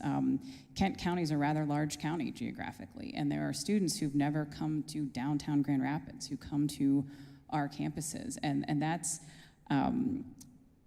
daunting. It's, anytime we give them a reason to think college isn't for them or that it's too hard, then they're not going to even attend or stay. And the final thing I'll mention is when we talk about diversity, equity, inclusion, and belonging, it's not just the responsibility of one staff member or one office, it's everyone's responsibility. And continuing to recognize that and again, create those spaces for honest conversations and having that collaboration within our institutions and outside of them to reiterate that and make it kind of as muscle memory as we can. In summary, no, kidding. I do want to say a few things that our panel said, and then I'm going to, because I agree with everything my two panelists here said, but this morning's panel talked about the need to build trust, meeting our students where they are, continuing to develop relationships, not just one-offs, finding out their needs and how we can assist them, not to be the quote-unquote white savior, and noting the differences of cultural dynamics. I think that those, I wrote them all down and I felt the need to say them because they're really important to remember. But before we can do all those things, I know there's a concept of listening, but I think we have to make sure to not only listen, but really be present. I mean, listening is not just hear, something going in. You have to hear what somebody has to say, but you have to be in their spaces. Again, like you said, being a president, you have no idea how much we know about what's going on. You think sometimes we're just doing all this paperwork and meeting with all of the community leaders and all that stuff. Yes, there's all of those pieces. But walking around campus and just saying hi to students and watching them pull the earbuds out or their Beat headphones and saying, how are you? What class are you going to? What are you doing? There's so much more of the conversation that pops in that realm for who they are and the struggles they may have, and then really listening and hearing what they're saying and then doing something about it. And that doing something about it has, and I think that was also mentioned this morning, has a lot of steps. You can't just act unless you really know what they're saying and what it really means to them. I may have a Hispanic background, but I'm not really considered a person of color because my dad was from Spain. I just watched what he went through, and I watched how he dealt with people of color internationally from the work that he did and how poorly people were treated because nobody was willing to listen. My dad was always really open to everybody, but other people just weren't watching about the cultural differences. There were so many. But the one thing, that concept of being present, concept keeps reminding me that we need to really be with them.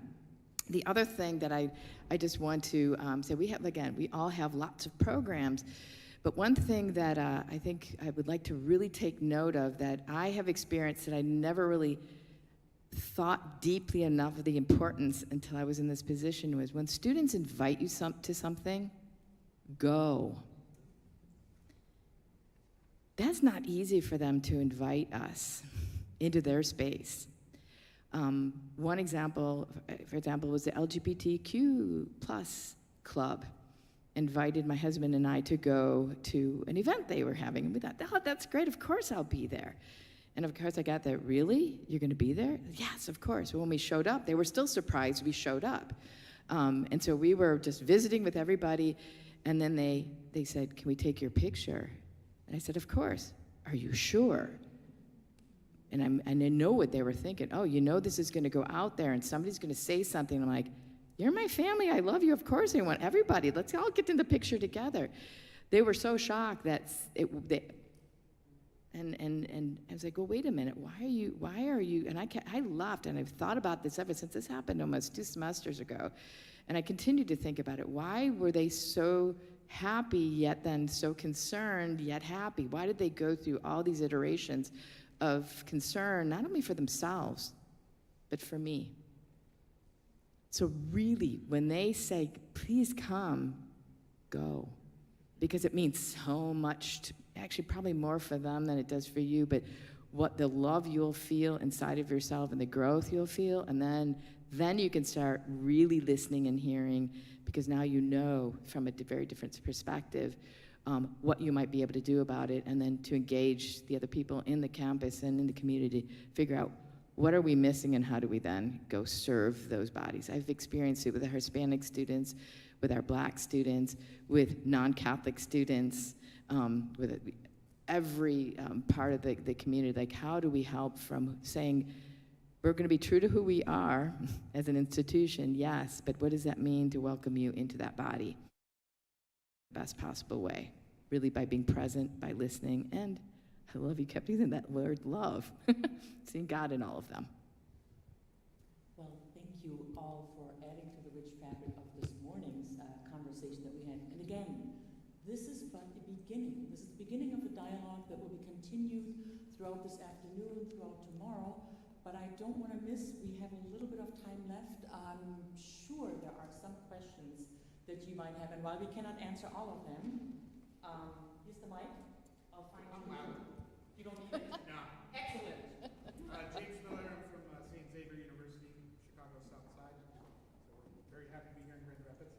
Last night our speaker spoke to the importance of embracing and expecting failure in the process, and that there are programs and initiatives that are inherently going to fail along the way that you might not see the fruits of. This morning we've been challenged by our city partners on the importance of trust. So between those two things, failure and trust, failure of programs can obviously impact that trust that the community can have in that. So to me, I see authenticity as the bridge between those two things. How do you encourage your people to build those authentic relationships that can weather failure while maintaining trust? Thank you. Who wants it? All right, I'll go ahead and try this one.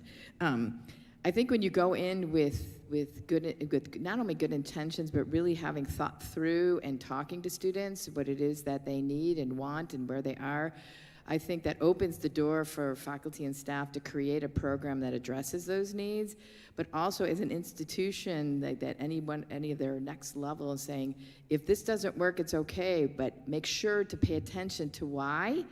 And so we can then do the next iteration at another level. I think when you allow people to, the best things come out of failure, I think.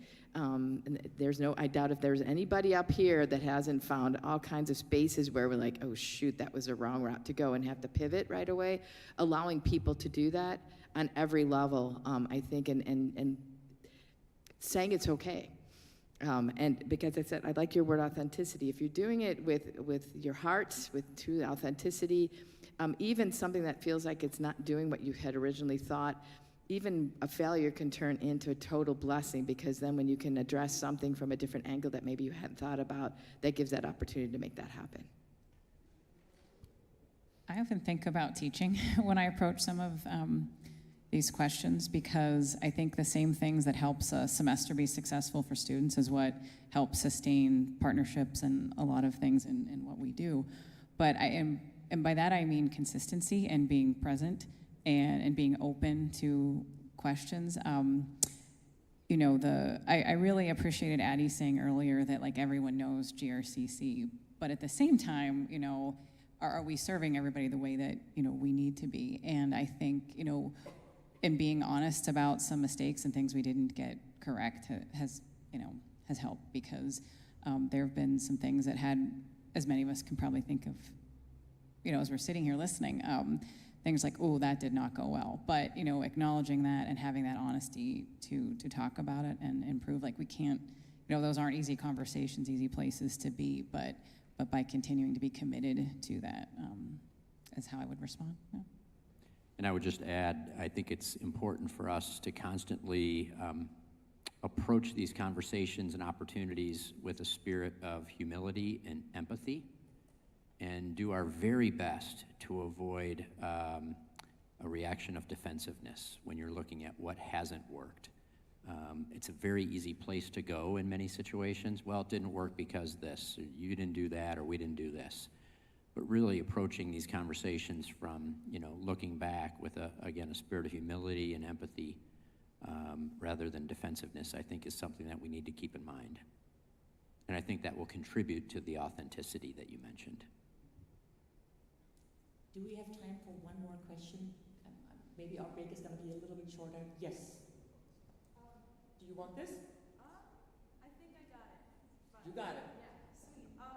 So I know we were talking about, like, I think in the question that was just asked about historical harms, and I would also, we're talking about the work needs to be done within this institution. So I'm wondering how those conversations about historical harms are happening within the institutions. Good question. Thank you. I think that was my comment, so I can answer. I would say in two ways. We did a faculty and staff, it's called Read to Act Collective, and so this was, I think, the summer of 2020 and the summer of 2021. So we were working remotely still mostly at that point, and brought people together to, read and learn. So I would say and that was open to any faculty and staff member at the college. But one thing we're working on right now with our faculty is to review our curriculum and ensure that we're not perpetuating ideas or, that the curriculum is inclusive and, culturally relevant and responsive.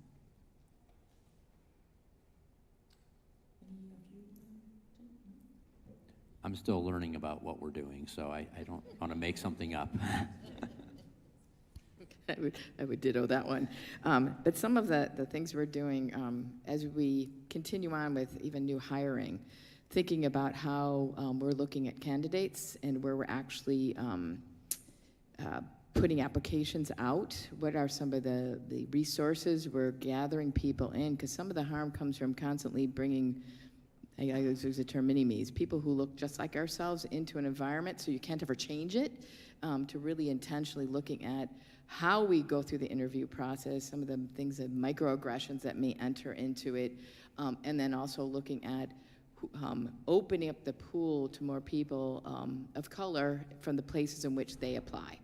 Because often you tend to send it to the same places and you get the same types of candidates. So through the hiring process, that's in one way we're addressing some of those issues. Thank you. I know there are more questions, and there's 2 more days, 1.5 more days. But I want to thank all of you from the bottom of my heart for being here, for adding to the conversation, to the discussion, and to the dialogue that we have started with this conference. So if you all want to help me, please.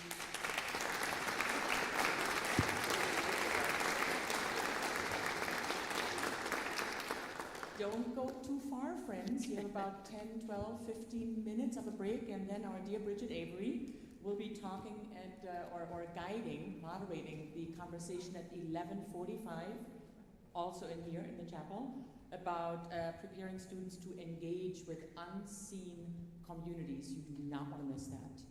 So have some coffee, have some pastry, process, discuss, talk, meet each other, network, and come back at 11:45. Thank you again.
Right.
everyone. We're going to get started in just a minute here.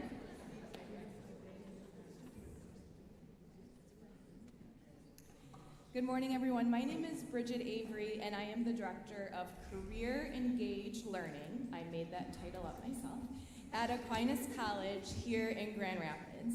And I want to take a moment to extend my sincere gratitude to my very good NetView friends. If you don't know, our NetView Center is housed right at Aquinas College, and in fact, in my building. So I get to see these lovely people every day. I'd also like to say thank you to Calvin College, our host, and my fellow planning committee members, and of course, our excellent panelists today. I believe as faculty and staff of mission-driven religious institutions, we have a unique opportunity to connect and engage our students meaningfully in communities that surround our campuses. We have the ability to help our students view themselves as members of the community with a stake in the areas they work, live, and study. They are more than just temporary residents, and deep, sustained, meaningful engagement with the surrounding campus is not only possible, but it's a really worthwhile endeavor.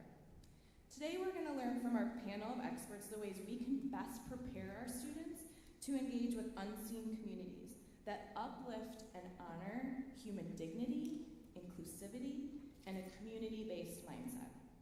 When we foster engagement practices that are asset-based and go beyond surface-level volunteering, there's a place for that, we create opportunities to open students' hearts and minds to their vocational callings within the areas they learn and serve.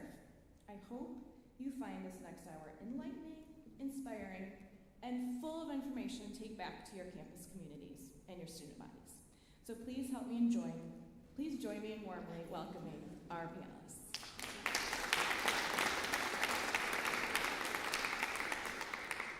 So we'll get started. If you could each just share with us your name, your job title, and a little bit about the organization and the communities that you work with. And we'll start with Trina, because you're closest to me. Okay, thank you for having me. I do appreciate this. I'm with Disability Advocates of Kent County. My name is Trina Edmondson. I am the Workforce Development Program Manager, so I oversee all of the employment programs, but we do have a lot of other services, and to get into that would just take too much time. So I would like to say that we are part of a national organization of Centers for Independent Living, so that is our generic name. And there's over 400 of us across the country, 15 right here in Michigan, serving all 83 counties. So our mission is to work alongside people with disabilities who seek to lead self-directed lives and to advocate for accessible and welcoming communities. The way to access our services is easy, just call us. We like to say if you have any disability-related question, just call us. If we don't have the answer, we will help you find it. Thank you. Good morning. My name is Joy Sparks, and I serve as the executive director for an organization over in Muskegon. It's called Fresh Coast Alliance. Our primary focus is helping folks that are coming out of incarceration, so jail or prison, and also substance use disorder or addiction. And we really provide wraparound care services for those folks. Everything from programming, creating community. We have 16 to 18 hours of free programming every week that folks can attend. Everything from your general NA, AA classes to job skills, healthy relationships, recovery programs. We also have 5 homes that are certified safe and sober recovery homes, 4 for men, 1 for women. They're all within walking distance of our training center, which is where our classes take place. We have job training. We have about 20 employers in Muskegon County who work to hire folks that are that have been convicted of a felony or someone who suffers from addiction in their past. And so job training, job placement is also part of what we do. And then we realize that sometimes incarceration and addiction go hand in hand. So in the last few years, we actually acquired our own therapy practice. So we have a substance use disorder and mental health therapy practice where folks can receive those services, that it's all, again, within walking distance, the Sheldon Park neighborhood near Apple Avenue in Muskegon. So that's what we do at Fresh Coast. Hi, y'all. My name is Jen Schaub. I am Director of Community Building and Engagement at Dwelling Place. We are an affordable housing provider here in West Michigan. We're across 4 counties, but we were born in the Hartside neighborhood out of a neighborhood need to create and preserve affordable housing. We have about 1,400 units of housing online at any given time. And within that, we try and provide additional services to support our residents as they move from striving to thriving. So about 350 units of our housing is permanent supportive housing. So that's for individuals who are moving from being unhoused into a permanent housing solution. And we also have housing for individuals who are referred to us because they have a disability. Potentially they're exiting a domestic violence situation and need a place to land. And so when we have permanent supportive housing, we're walking alongside people providing services. And then the third part of our mission is really acting within neighborhoods to support the neighborhoods that we are in. So we're across 9 neighborhoods in the city of Grand Rapids, but we're in small towns like Hesperia, right? So we're out and about in West Michigan serving in a variety of contexts, and we really believe that that service should be led by the community and by neighbors. And so we're often doing lots of listening, lots of talking, and trying to come to solutions that improve quality of life for everyone and are led by the community members that live in those places. So that's a little bit about the work that we do. Great, thank you. And you're gonna notice some common themes from last night. One of the things we're really trying to address is to get students to meaningfully connect with these communities and to really think deeply about root causes and not just, as we keep saying, soup in for the one day, hand out the meals. And although there's a place for that, the students are now in college, right? They're not getting their NHS hours anymore, racking them up. And so how do we really encourage them to look at those root causes? So I wonder if you could share a little bit about how your organization has partnered with colleges, if they have, what went well, and how we can prepare our students better to think about those root causes. Anyone may start. I'll take this one.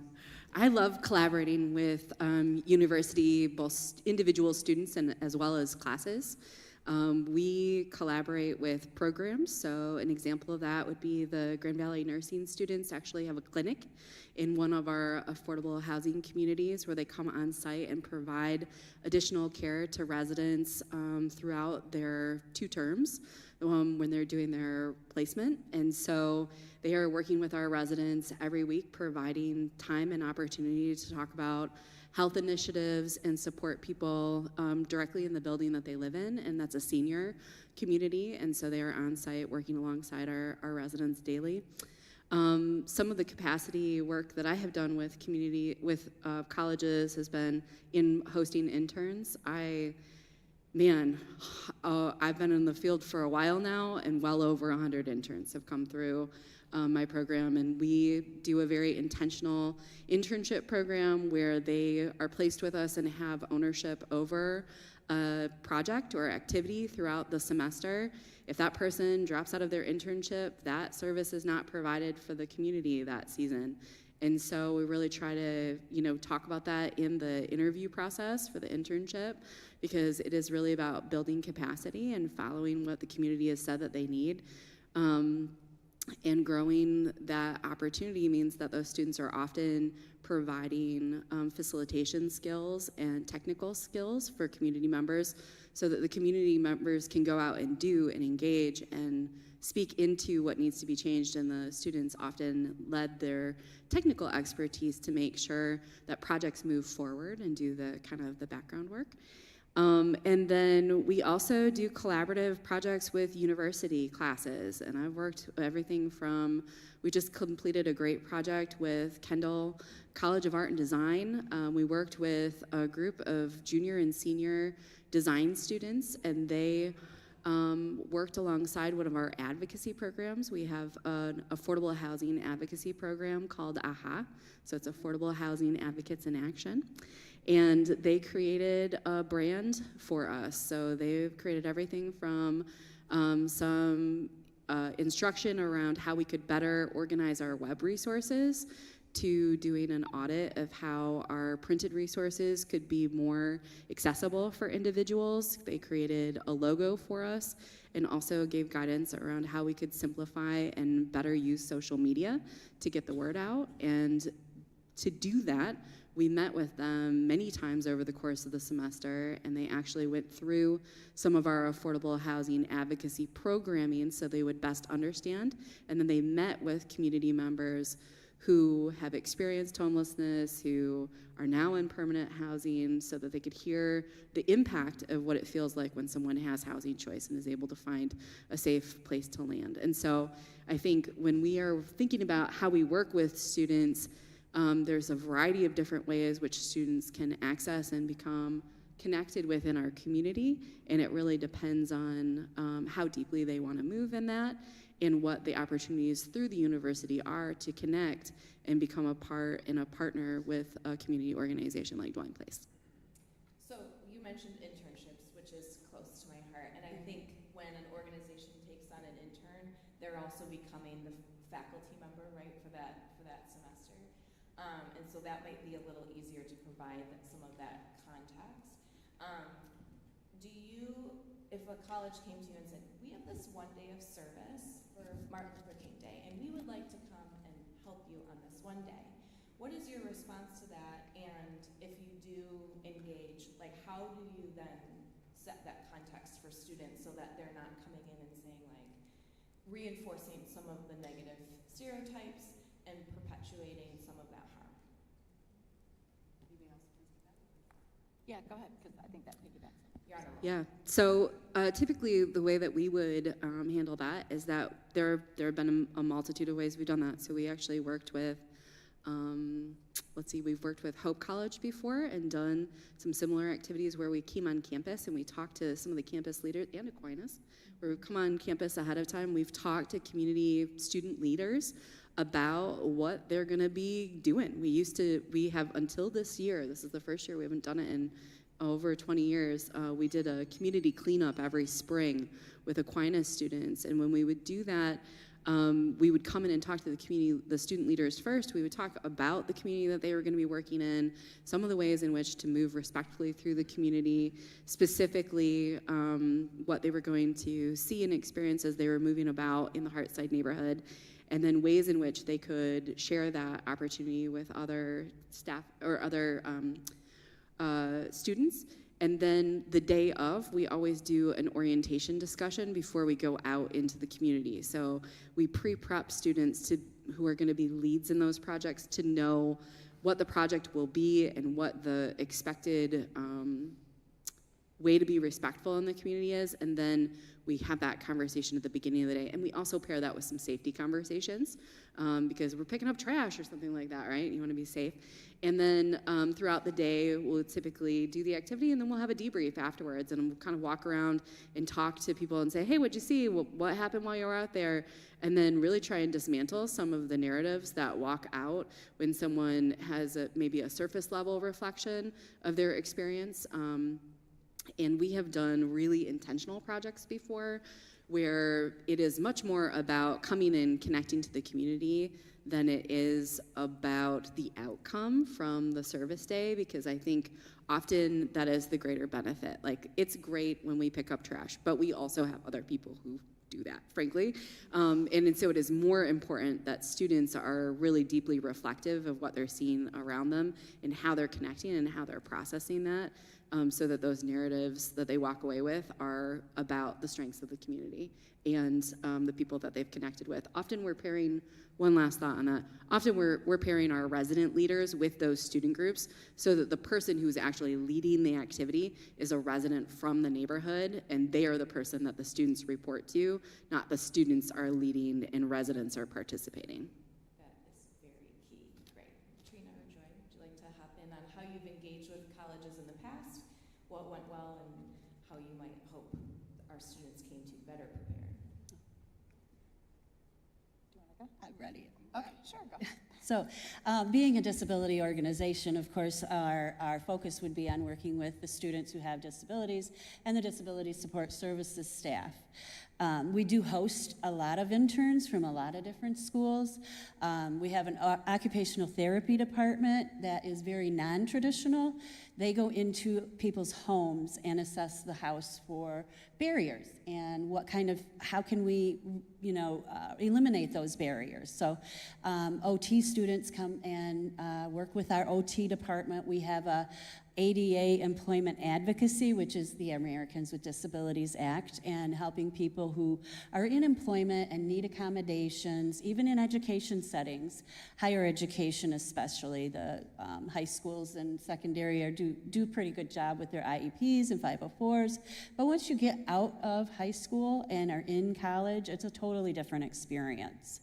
And as a person with a disability myself, I'm legally blind, and my college experience was very different from many of my peers without disabilities. So one thing that I experienced is that, colleges and universities try very hard. Very, very hard to bend over backwards to help and try to accommodate people with disabilities. And sometimes it works, and sometimes it's just more of a challenge. So one of the things that we do at Disability Advocates and all of the Centers for Independent Living, being a national organization, we are mandated, because we do get a little bit of federal funding, to have at least 51% of our staff, volunteers, management, and board must be people with disabilities. So it's a true peer support model. And so my suggestion to any university would be to hire a person with a disability for that position. They've been there, they've done that, and they are all about the challenge and problem solving and making those changes. Yeah, that's great. Thank you. Similarly, we focus more on internships. That's probably our biggest relationship that we have with colleges or universities. I'll just highlight a couple of my favorite stories. So a young lady came to us from Spring Arbor University studying social work. She did an internship with us. And then when she graduated with her master's in social work, we actually hired her at our therapy practice. She currently runs our day treatment program, which is an intensive outpatient program for those suffering from substance use disorder. And her partner in that program, we're at Calvin, right? Does anybody know what CPI is? What's CPI? Yeah, so one of my Yeah, and I've had a lot of experience. I actually worked in the MDOC for the 3 years prior to this role, so I have a lot of experience with that. And then also is anybody here from Hope? So the Hope Western Theological Seminary program at Muskegon Correctional Facility. I had an office in that facility, so I know a lot of your students too. So one of the CPI grads actually came out, got a degree in social work, and was having a really hard time getting his hours for internship. And so we hired him. And so he came in. He's actually one of our case managers at our therapy practice now. He helps run the IOP program, and he also is working on his master's in social work. So that's just some of the ways that we've engaged with universities. Most recently, just to kind of work on that destigmatization process, we've actually had some of our returned citizens. That's fancy for saying folks that have been incarcerated. So we had some of our returned citizens, they were invited to speak at Muskegon Community College. We have a professor there who, actually a lot of our students receive grants and go to college there a lot of our participants will become students at MCC. It's right down the street. And so he's been having returned citizens come in and actually speak in his class and just put a face with what incarceration or former incarceration looks like. So that's something that's been very successful for us. That's great. And I know sometimes as colleges and universities, we really tend to focus on the service and the direct action and what can I do? And I always tell students, advocacy is service. Knowledge is service, right? So educating yourselves about these various communities can also be really enlightening. So there's a slide that I want to put up, and for those of you that were at ICCF last night, it might look familiar, or not, because it will be hopefully bigger. On the community wealth, yep, there it is. Now you know what it said. So last night, Darby Ray zoomed in and talked about coaching our students to view communities through an asset-based approach rather than a deficit. Cultural community wealth is really often overlooked when sending our students in. And so you don't need to comment on every single one of these 6 from YASO, but if there's a couple that stand out to you of the wealth that the communities of the that your organizations represent, if you could share that with us, and so hopefully we can start educating students through this lens. I'll start. I just ended, but I'll start. I was looking at this when Bridget sent it to me, and I thought, there's a couple of things that are really lacking probably with the population of folks that I get to serve. But man, there's some of them that, they're really, really well equipped, probably in a better way than you and I are. And so I think of resistant capital, right? Our folks are really scrappy and resilient. They have had to use maybe some things that you or I don't have in order to be successful, and sometimes that comes across as oppositional. But what better person to advocate for the things that they want to see change when somebody who's not going to go with the flow. My experience of working in prison, I found myself stepping back a lot of times and saying something like, there's not a lot of compliant people who are incarcerated. Does that make sense to you? Like, why are we surprised that they're having a hard time following the rules, right? That's, I think, part of maybe what ended up in that situation. But man, can that be an asset to them? I think so. And then the navigational capital is one that really spoke to me. I have children that are not as resourceful as the people that I get to work with every day. I'm a mom of 3 teenagers, and I'm thinking, oh my goodness, we've done too much for you. You need to figure some things out. And I don't experience that at work. We were talking about bus routes before this conversation, and that's something that our folks just pick up very naturally because it's a necessity. If I want to get a job and get to work, I'm going to figure out the busing system. There's a gentleman, he came home from prison 2 months ago, and it's somebody I actually knew when he was incarcerated. His name is Johnny. He served 32 years, MDOC. He is in a wheelchair. And the resources that he has accessed since he's been out, it's unbelievable to me. He now has a motorized scooter, and he goes all over Muskegon on the city bus because he's had to figure it out. So those are just a couple that really spoke to me. For me, a lot of them spoke to me. So linguistic capital, for me, the words that we say do have huge impact. And what we like to do is use person-first language, especially when you're talking about disability, because people don't want to be defined by their disability. So I shared that I am legally blind, but I don't want to be known as that blind girl. My name is Trina. You can call me that. It's okay. Just using those words, and when I say person first, I mean you are a person who is blind. Or don't say wheelchair bound, because quite honestly, that's their freedom. The wheels are their legs. Without that, they are bound. They're immobile. They're trapped. So think of it in a different perspective. Those extra tools, different tools that people use to get around, is freedom for them. Familial is another one that really speaks to me because if you're a person with a disability and growing up, the way your family treats you has a huge impact on how you interact socially as you grow up and become an adult. Just a lot of parents like to protect their children. That's just a natural instinct. But you do have to let them get out there and try things. And don't be afraid to let them do that. If they have to build the skills of problem solving, decision making, organization, time management, planning, because that's what they have to do every day. Just think about it. To me, today, getting here. I had to do all of those things.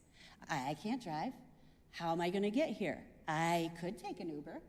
That is kind of costly, though. So I connected with a coworker who had some time this afternoon and was willing to give me a ride over here and sit in on the conversation. And I appreciate that. But in doing that, I had to look at her calendar to see if she had time. I had to ask her. I had to do a lot of planning. So just a different way to look at things. And one of the things, too, is, don't be afraid to try things. People will tell you that you can't do that or say, how are you going to do that? Well, I'm going to figure it out. That's what I say. I don't know how I'm going to do it at first. That was what I was told when I went to college. How are you going to do that? Well, I don't know. But I figured it out, and I am here today. So that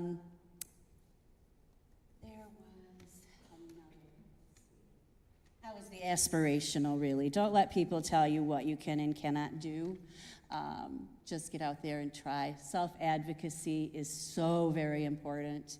And as Bridget said, yeah, self-advocacy, systems advocacy, we do a lot of all of that. Individually, we have lots of advocates that work one-on-one with people. Depending on what your situation is, we can help with so many different things. You'd be surprised. That's why I say just call us. Any disability-related question. So one thing that universities actually can do that would help build that camaraderie between those folks who have disabilities and those that don't, and help them be more comfortable with each other, is sports. Sports is an excellent teamwork activity, extracurricular. It teaches so many things. And I don't know, do we have any adaptive sports? Adaptive sports would be an amazing way for a university or college to bring that in. And don't just make it for people with disabilities. Engage all students. Because when they're working side by side, they will see each other's strengths and abilities.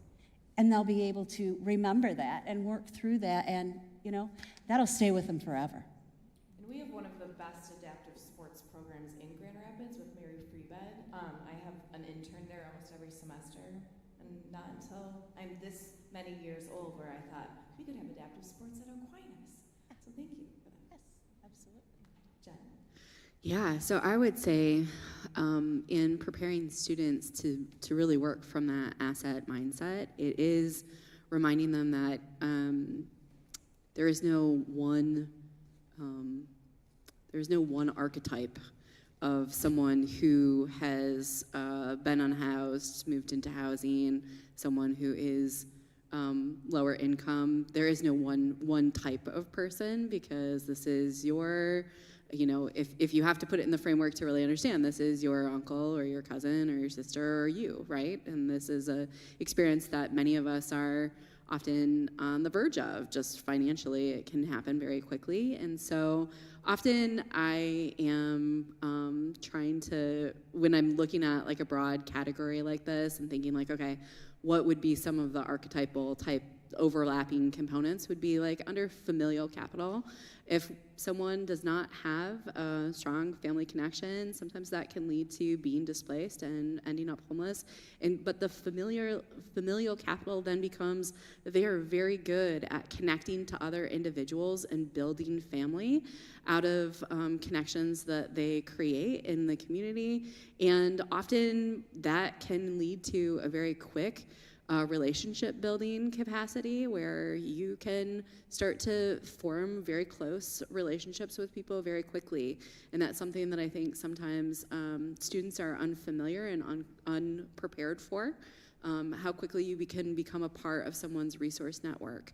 And therefore you become part of their social capital, right? And therefore people also have their own social capital. When we go into a neighborhood, I can go knock on all the doors and people are gonna, they may or may not answer. But if I go out with somebody in the community, Tasha, looking at you. Like, they're gonna not only come out on the porch and chat with us, but they're gonna invite us in, and we're gonna have, you know, they're gonna give us birthday cake, right? So there is this connection point when we're out and about in community with social capital, where I gotta know somebody who knows somebody to get me into the conversation, and that comes from the lived experience of people who have either been in community for a very long time, which is some of our residents, or they have been displaced and they've had to build community very quickly. And then I think navigational capital is something that anyone who has been through the process of applying for affordable housing, not even just being displaced and homeless, but if you're applying for affordable housing, you have got to be on it. You've got paperwork that you're going to have to submit. It is an annual renewal process. It is frankly quite complicated to get into affordable housing, and so when I'm talking to one of our residents, like, I know they've got a stick-to-itiveness to them that is going to serve them well, and that they are often ready to get involved. And the one thing that I would say is that the resistance capital is not ubiquitous, but the people who really want to get involved and have a voice in community are incredibly passionate about that. It is not a, hey, maybe. It's a, like, if you're not going to show up with the same energy that I have, then, like, step out of the way kind of a thing, because, like, I'm ready to speak up on behalf of my community. And a lot of people, I think sometimes students are unprepared for how many people, once they land in housing for the long term, they just want to be chill. They might not want to advocate. They might not want to share their story. People are it kind of goes in two extremes. People are either very, very transparent and like, this is what's happening to me, this is where I'm at, this is what's going on with me, or they're like, hey, I just want to show up and like drink a cup of coffee, have a little chat about the weather, go about my day, right? So it can come both ways. So. Great, thank you. The next slide we're going to put up is the upstream, downstream, great. So many students we find gravitating towards the downstream activities, and so Darby shared a story yesterday where these two friends were fishing, all of a sudden they see like a baby in the river, so they go and they take the baby, and then hour after hour they keep seeing all these kids in the river. They're like, who's putting all these kids in the river? And then they go upstream and they realize that, oh, there was not a barrier that was holding these kids back, and so that's, so then they went to the leaders, blah, blah, blah, right? So that's a fun, well, it's not fun. Babies in the river are not fun. But it's a made-up story that we can use to sort of explain to students, educators, faculty, what the downstream, upstream is. So if a student or a faculty member wanted to come to you and wanted to focus more on that midstream or upstream, what ideas or suggestions would you have that they would engage with your organization in that up and midstream? I have so many ideas about this. So exciting. Okay, so one of the ideas I have around like a day of service is really looking at and doing like a policy evaluation of some of the potential policy adjustments that would expand housing choice in West Michigan, and how powerful it would be to have a group of 20 or 30 students who did a people-centered design process around policy and impact, and looked at something like reducing or eliminating the rent control in the state of Michigan, and what could be the potential change to that. What are the pros and cons? What does it actually mean? How would it affect? What would have to happen at local municipality levels? So instead of going out and picking up trash, what if we all have 30 laptops and we sit down and we map out what does this mean, and then we're gonna do some deep research. Students have access to information that I don't have as someone out in the community. They have access to, I'd rather come on campus and use your community resources in the library and work specifically with a data and research group that wants to really dig in, that's meaningful. We can then take that back. Part of the day could be about how do we then communicate our findings to the community, making it social media accessible to neighbors and community members. What are some of the communication tools that could be developed? So if the morning is research and the afternoon is about how we communicate that can be very powerful, and it's a way that students can step into that space. We could do something where they're working alongside community advocates who are already interested in that issue and can speak passionately about it, but maybe don't have the details fleshed out because they know it's something that they want to explore, but they're not quite sure. So I think really thinking about how could we look at something like policy and then use the power of the academic institution to reinforce what is happening and what community action, where communities want to lead, is something that could be really transformative in the connection between students and organizations trying to work alongside individuals and in community. So that's one example. I've got other ones, but I'll wait, and then when y'all are done, maybe I'll pop another one or two in there. Yeah, I mean, I have a lot of like real practical ideas that I can share with you, but the one that really like just hits my heart the most, honestly, is just destigmatizing folks who've been incarcerated or suffer from substance use disorder. In the most practical way that I can think to do that is by getting to know some of those folks.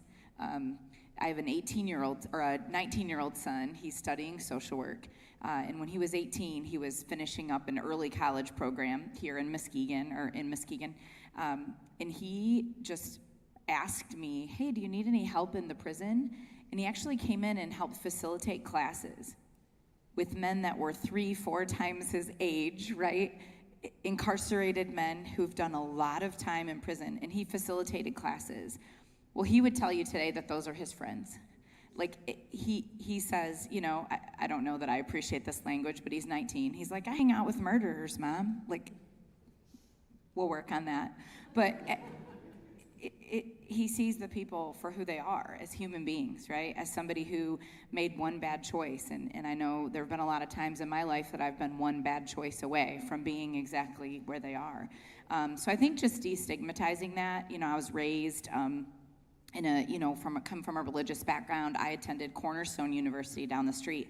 And just the way that we talk about the folks who suffer from a drug addiction or have been incarcerated, I think just changing the narrative on that, the conversation, the words that we use in our homes, I think it starts there, the words that we use with our students when we're in class. But I could get on a soapbox about that. So I'll tell you about some practical ways. One of the things we do at Fresh Coast is we have an expungement clinic. Where if you've been, off parole for a number of years, you've obviously proven that you are a productive member of society, your record can be expunged. So employers, folks looking at housing can't access your criminal record. How many of you have ever heard of the juvenile lifer law? Anybody heard of that? A couple of you? Okay. Must be a CPI person. No. He says yes. It's been a dozen years or so now that the Supreme Court passed a law saying that if you were incarcerated for life without the possibility of parole under age 18, we've got to resentence you. I've seen a lot of those men coming home, women too, but a lot of men. So there's laws. There's a good time bill right now that's in the House that it just hasn't passed. Michigan is one of, I believe, 4 states in the United States that have, there's no good time, so that doesn't matter how you act in prison, you're doing straight time. If you get sentenced to 10 to 20 years, you're doing 10. Any other state, you'd be able to earn that time back by good behavior, so there's no incentives. There's also a pretrial package that's in the House, I believe, right now. The example I think of is a public defender out of Ottawa County shared this story with me. During COVID, there was a man who was arrested for a crime. He spent 18 months in the county jail because he could not make bail. He lost his home, he lost his job, he lost his relationship with his children, and then he went to trial and was innocent. Let that sink in for a minute. You lost your entire life for a charge that didn't even stick, but you couldn't post, the $500 bail, right? That's a real story out of Ottawa County. So there's a law right now. I'm not saying let everybody out on bail, right? I don't believe that. But I think that it has to make sense. It has to be logical. So that's another law that we're looking at. And then just the last kind of just endorsing policies that would provide more services for substance use disorder for a longer period of time. There are services that will pay for housing, pay for treatment, but it's something like 30, 60, maybe 90 days. And there's a lot of research that says, you know, if you are in active addiction and you come out of that, it takes about a year in order to get your bearings. So that would just be another way that we could advocate for those folks. And I do want to just say, you know, the downstream and midstream, I don't want to negate that though, because I think it's necessary. You know, we do things like we have drives for our houses where we need toilet paper and cleaning supplies, and like the members of the community can do that. And I don't think that's a bad thing. We distribute Narcan all over the place. I think that's probably more of a midstream, but some of those things are very necessary as well. Wow, thank you. I think those are great. Policy and all that, yeah. So at Disability Advocates, we do host a lot of social work interns as well. And we do have our advocacy and education department that does work on policy a lot. So it's a great opportunity to come in and work with legislators. So what we have a lot of advocacy groups that we work with already around transportation and housing. We have a housing specialist that can help people with disabilities to find housing. It's hard to find affordable, accessible housing. So we will work with people one-on-one. We'll work in groups. The advocacy groups are very, I'm not even sure the word to use for that, but they're very involved. They're not real small groups. We have a group of, we call them test pilots. So they go out into the community and do some auditing of different areas. So we've come downtown with them, gone through like Art Prize and the Laugh Fest events and venues to just see how all of these test pilots are people with disabilities, different kinds of disabilities. So they're kind of auditing what is accessible and what isn't. So that's a great way to kind of get an idea what it's like to live in this inaccessible world. And then we also, those groups have a great relationship with legislators. So we bring them together at the table as well after we come up with some solutions and, you know, have them talk with them and give them our ideas and ask them to please take this back and pass some laws that'll make these changes in the systems that are really broken. So some of the one-on-one work that we do is we have independent living specialists who will work one-on-one with people for different things like the housing or the transportation, accommodations. We have youth transition services. So we are in the high schools and we are teaching the youth about disability awareness, about self-advocacy, and some of those things that, you know, you should be learning at home, but sometimes when you have a disability, as I said, parents protect you and they want to, you know, help you and, you know, make sure that you're okay, and they don't teach you sometimes the things that you need to know. And you don't get that in school either. I've had so many parents and teachers come up to me and say, I wish I would have had that. You know, it's independent living. So how do I search for housing? How do I deal with a roommate? Things like that. And when you think about transportation, if you're looking for a job, can you drive? Do you live on a bus line? What kind of work are you looking for? You know, there's a lot of considerations when you're doing regular, practical, everyday things that you have to work on. So as far as getting involved, I think that's what you have to do, and that's pretty much the mantra up here. Get involved. We have a lot of events. We have Absolutely Accessible Kent. It's a great event we have every year, usually in April or May, and we bring people from all over the country that will talk about how our city is accessible and what we can do to make it even better. We have a Disability Awareness Day every year that has breakout sessions. This year it was all about mental health. So you were able to learn about all the different types of mental health and how do you interact with people who have that kind of disability. In the workplace as well. So Then, let's see, we also have an ADA celebration. Now, this is our fun one. Everybody should come out. July 24th, we will be at our place on 68th Street. We are at the Old South Christian High School. It is the Special Olympics building now. They own the building, and then we rent a space there along with a lot of other disability organizations like Be Nice, Down Syndrome Association. We have the Autism Alliance of Michigan, and there's several more. And they're still doing construction, but yeah, July 24th, we have entertainment and food and lots of just fun. And then in the fall, we do our Invest in Ability, which is our big fundraiser. We all have to have fundraisers. We're nonprofits. Yeah, I had worked in fundraising, and I tell students all the time, like, you know, if you want to work for a nonprofit, I mean, I always say, Bridget Clark Whitney, who runs our Kids Food Basket, she does not get paid in peanut butter and jelly sandwiches. Somebody's got to raise the money. And this is a far often overlooked vocational path for students. There's no undergraduate degree in fundraising. So I think encouraging students to connect with your communities on that is really a great idea. We have time for a lightning round.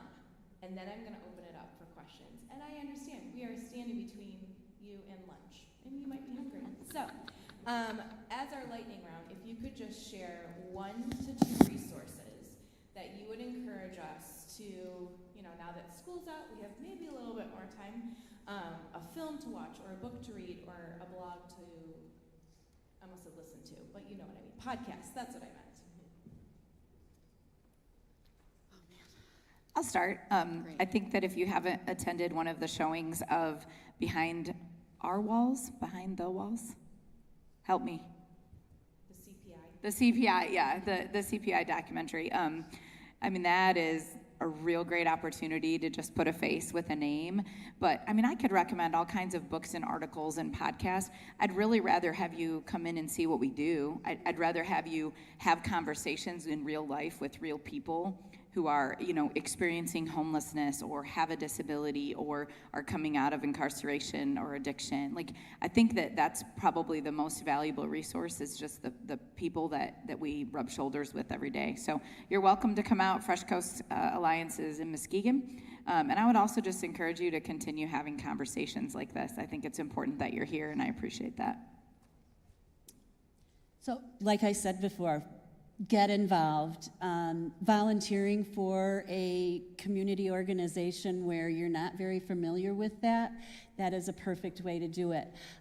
Something else that a lot of colleges and universities will do is a service learning project. That is awesome. Just small groups, and you find a community organization that you want to help. They all have, I mean, I'm sure all of us, you're a nonprofit, you have so many ideas and things that you want to do, and you just don't have the capacity or the money to do it. But if some college students came in and said they'd like to help us with something, I have about 5 or 6 off the top of my head I could, you know, introduce you to and you could choose from. But that's a really great way to learn and actually help and give back to the community.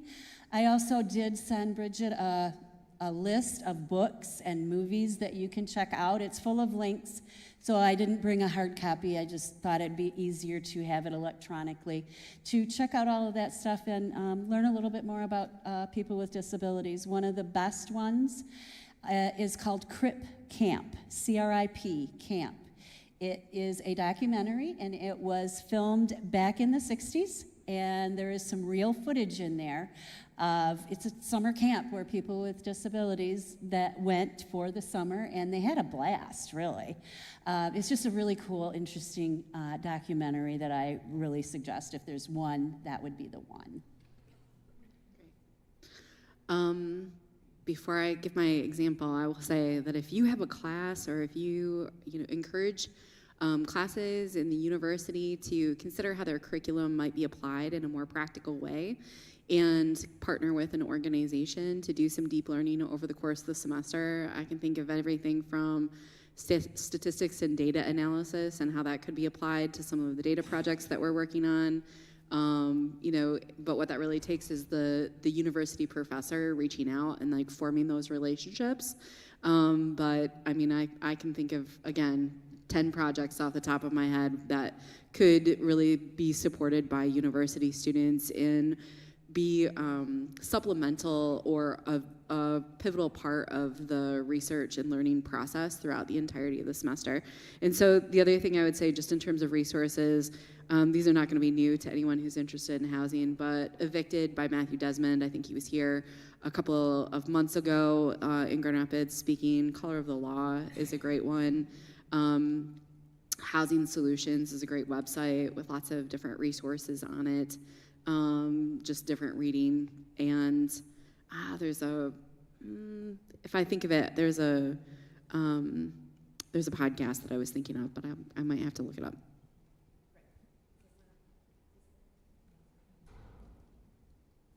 Do you have to turn it? It's on. Great. A little gentle reminder that using a microphone in a space like this is actually an accessibility issue. So I know that some people think that they have a really loud voice, and maybe people with hearing issues, though, can't actually hear that tone. And if there's a T-loop, that can only be activated if a microphone is being used. So I just want to encourage us that even if you have a very loud theater stage voice, I'm gonna make you use the microphone. So, but I would love to take some questions, and I'll run over to you with the microphone.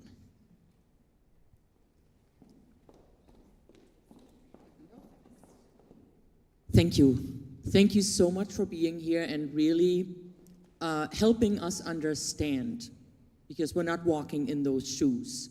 As all of your patrons or your citizens, I love the language matters here. My question to you is this. So I'm just in my head rolling through all of the different classes, and not just sociology or data analytics or data science, but I do believe that the scaffolding that we have seen may need to start on the downstream level to get to the upstream level, because our students, and I, as I'm sitting here, did not know the many, many things that you just shared with us. So for me to really understand, I need to have a year or less of listening and learning. So do our students. My question is, would you also, I will take you up on the invitation to come, but would you also consider coming and meeting us at the college space and really kind of to start the conversation of even giving us the overview of what's going on, because our students do not know what they do not know. And for them to put them in a space, I think they need to be prepared. So would you consider that too? And this is a standing and open invitation to all of you to come and help us understand about what it is you're doing and how you're doing totally. it. Yeah. Yes. Yeah. Great. I mean, we showed up today because, yes, absolutely. I mean, I think that we are 3 people of many, many people working in social service organizations who would be delighted to bridge the gap between academia and what is happening in community and pull people together and find other ways to have a more symbiotic relationship because, students are community. So we are stoked. Please give us a call. And I think it's important too, with the population that I get to serve, that I would bring some folks with lived experience too, not just myself. Absolutely. We love to collaborate. We have satellite locations all over Kent County. We are looking to expand even into our other counties, because even though we are called Disability Advocates of Kent County, we do serve 5 counties, including Ionia, Montcalm, Mecosta, and Osceola. So absolutely, we'd love to be a part of the college, university. Okay, my name's Agam, and I'm here from Eugene, Oregon.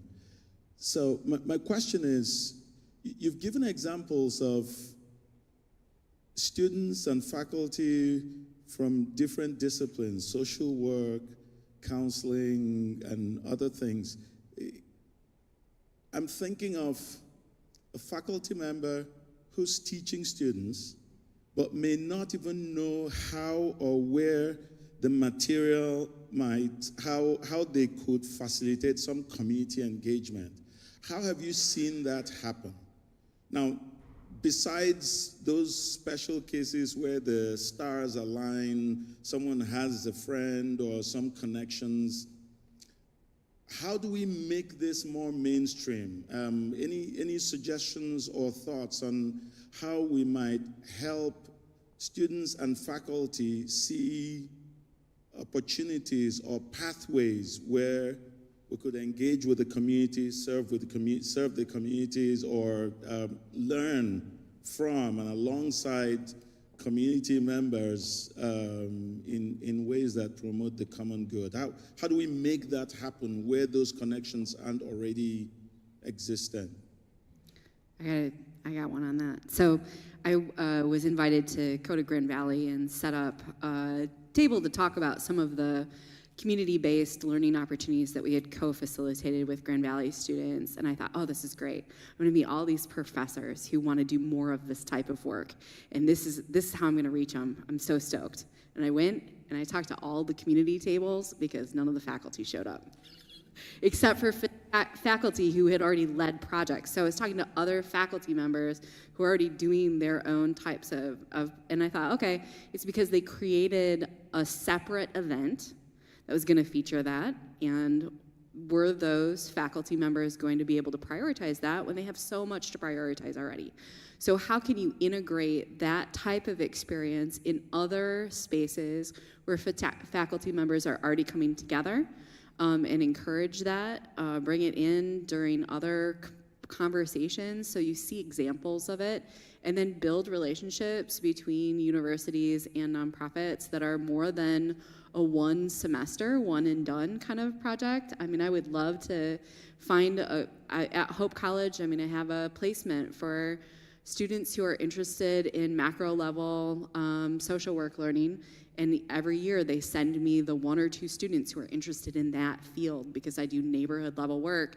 And so those long ongoing relationships alleviate a lot of tension between the agency and the university. When the torch gets passed to a new staff member, does that new staff member get oriented to then make that community connection and continue that relationship forward?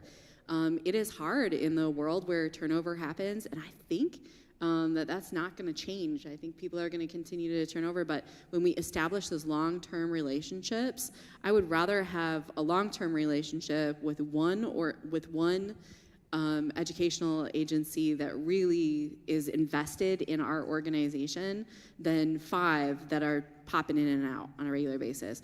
And part of that is making sure that whatever the educational outcome is, that it benefits the community member the student and the community organization. Like a lot of times we are the research partner and we never see the research, right?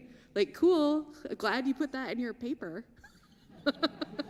But I wish I knew what you knew now, right? Yeah, that institutionalization piece is so important. And we were just talking about how some of these projects need to follow the position and not the person, right? Because you might get a real pumped up person, faculty member or staff member that makes these connections, and then they move on and then poof, it's gone. And so that really comes from the top, right? And from HR and like incorporating that into the job description that's posted. And it comes from the professor continuing, or the faculty member continuing to steward that relationship, because the student turnover is going to happen, right? That's how it works. So like, how do you continue to make sure that if you worked with that community organization, that you go back and provide what the students created when the student forgets to email it at the end of the semester, because they will. One more quick question, I believe, because I left my phone up there. I don't know what time it is. Oh, okay. Well, that's it. So there. I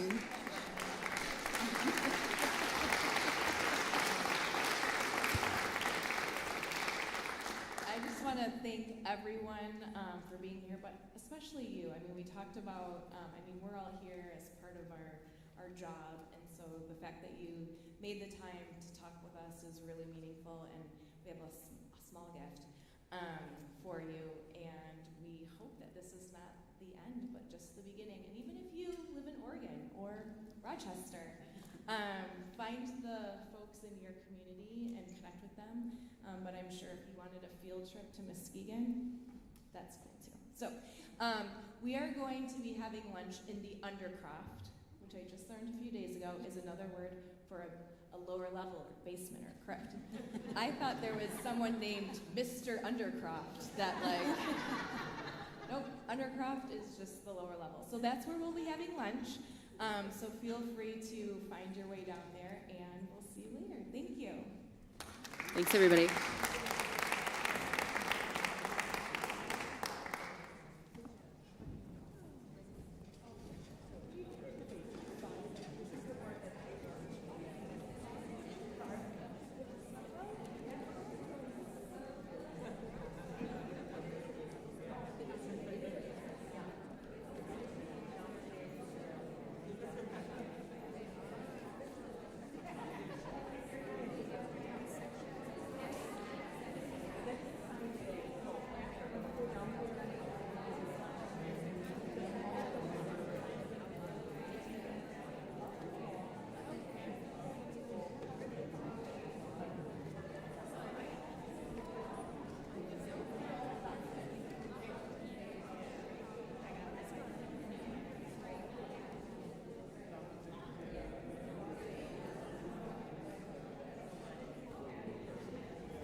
Well, thank you so much. Yes, nice meeting you, and thanks for the opportunity. That was great. I mean, you guys were pretty amazing. I don't know where Trina went, but that was a great. Her ride was a little bit of you too. Okay, thanks.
And where will I see the slides? Will they be in front of me?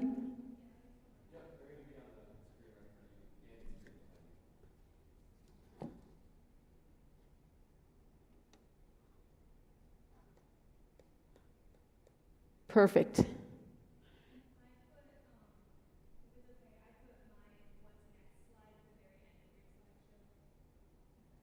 Your what slides? Sure, that's fine.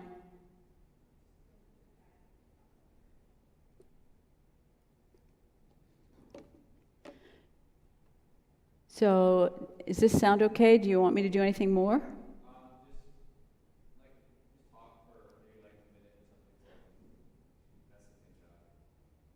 I'll just read like a paragraph. Does that sound okay? Yeah.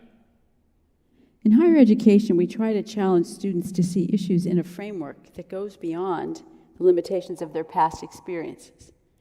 College is meant to be a broadening experience. For many of us, working in higher education has not necessarily given us a sense of place. Most junior faculty members are themselves rootless professors, as Eric Zenzi has written about. From moving from place to place in search of a tenure-track position. Is that enough? I think so. You want me to keep going, just saying anything? Yes, please. Okay. In the last several decades, higher education has been heavily criticized for, and I quote, lack of connectedness resulting in the compartmentalization of knowledge by discipline, preventing students from experiencing relationships among various modes of knowledge. Students also experience a lack of connection between classroom learning and their personal lives, and between classroom learning and public issues and involvement in the wider world, unquote. Is that good enough? Yeah. Great. Okay. Now, is it okay for me to leave this on? Will you just turn it off while I'm walking around talking to people?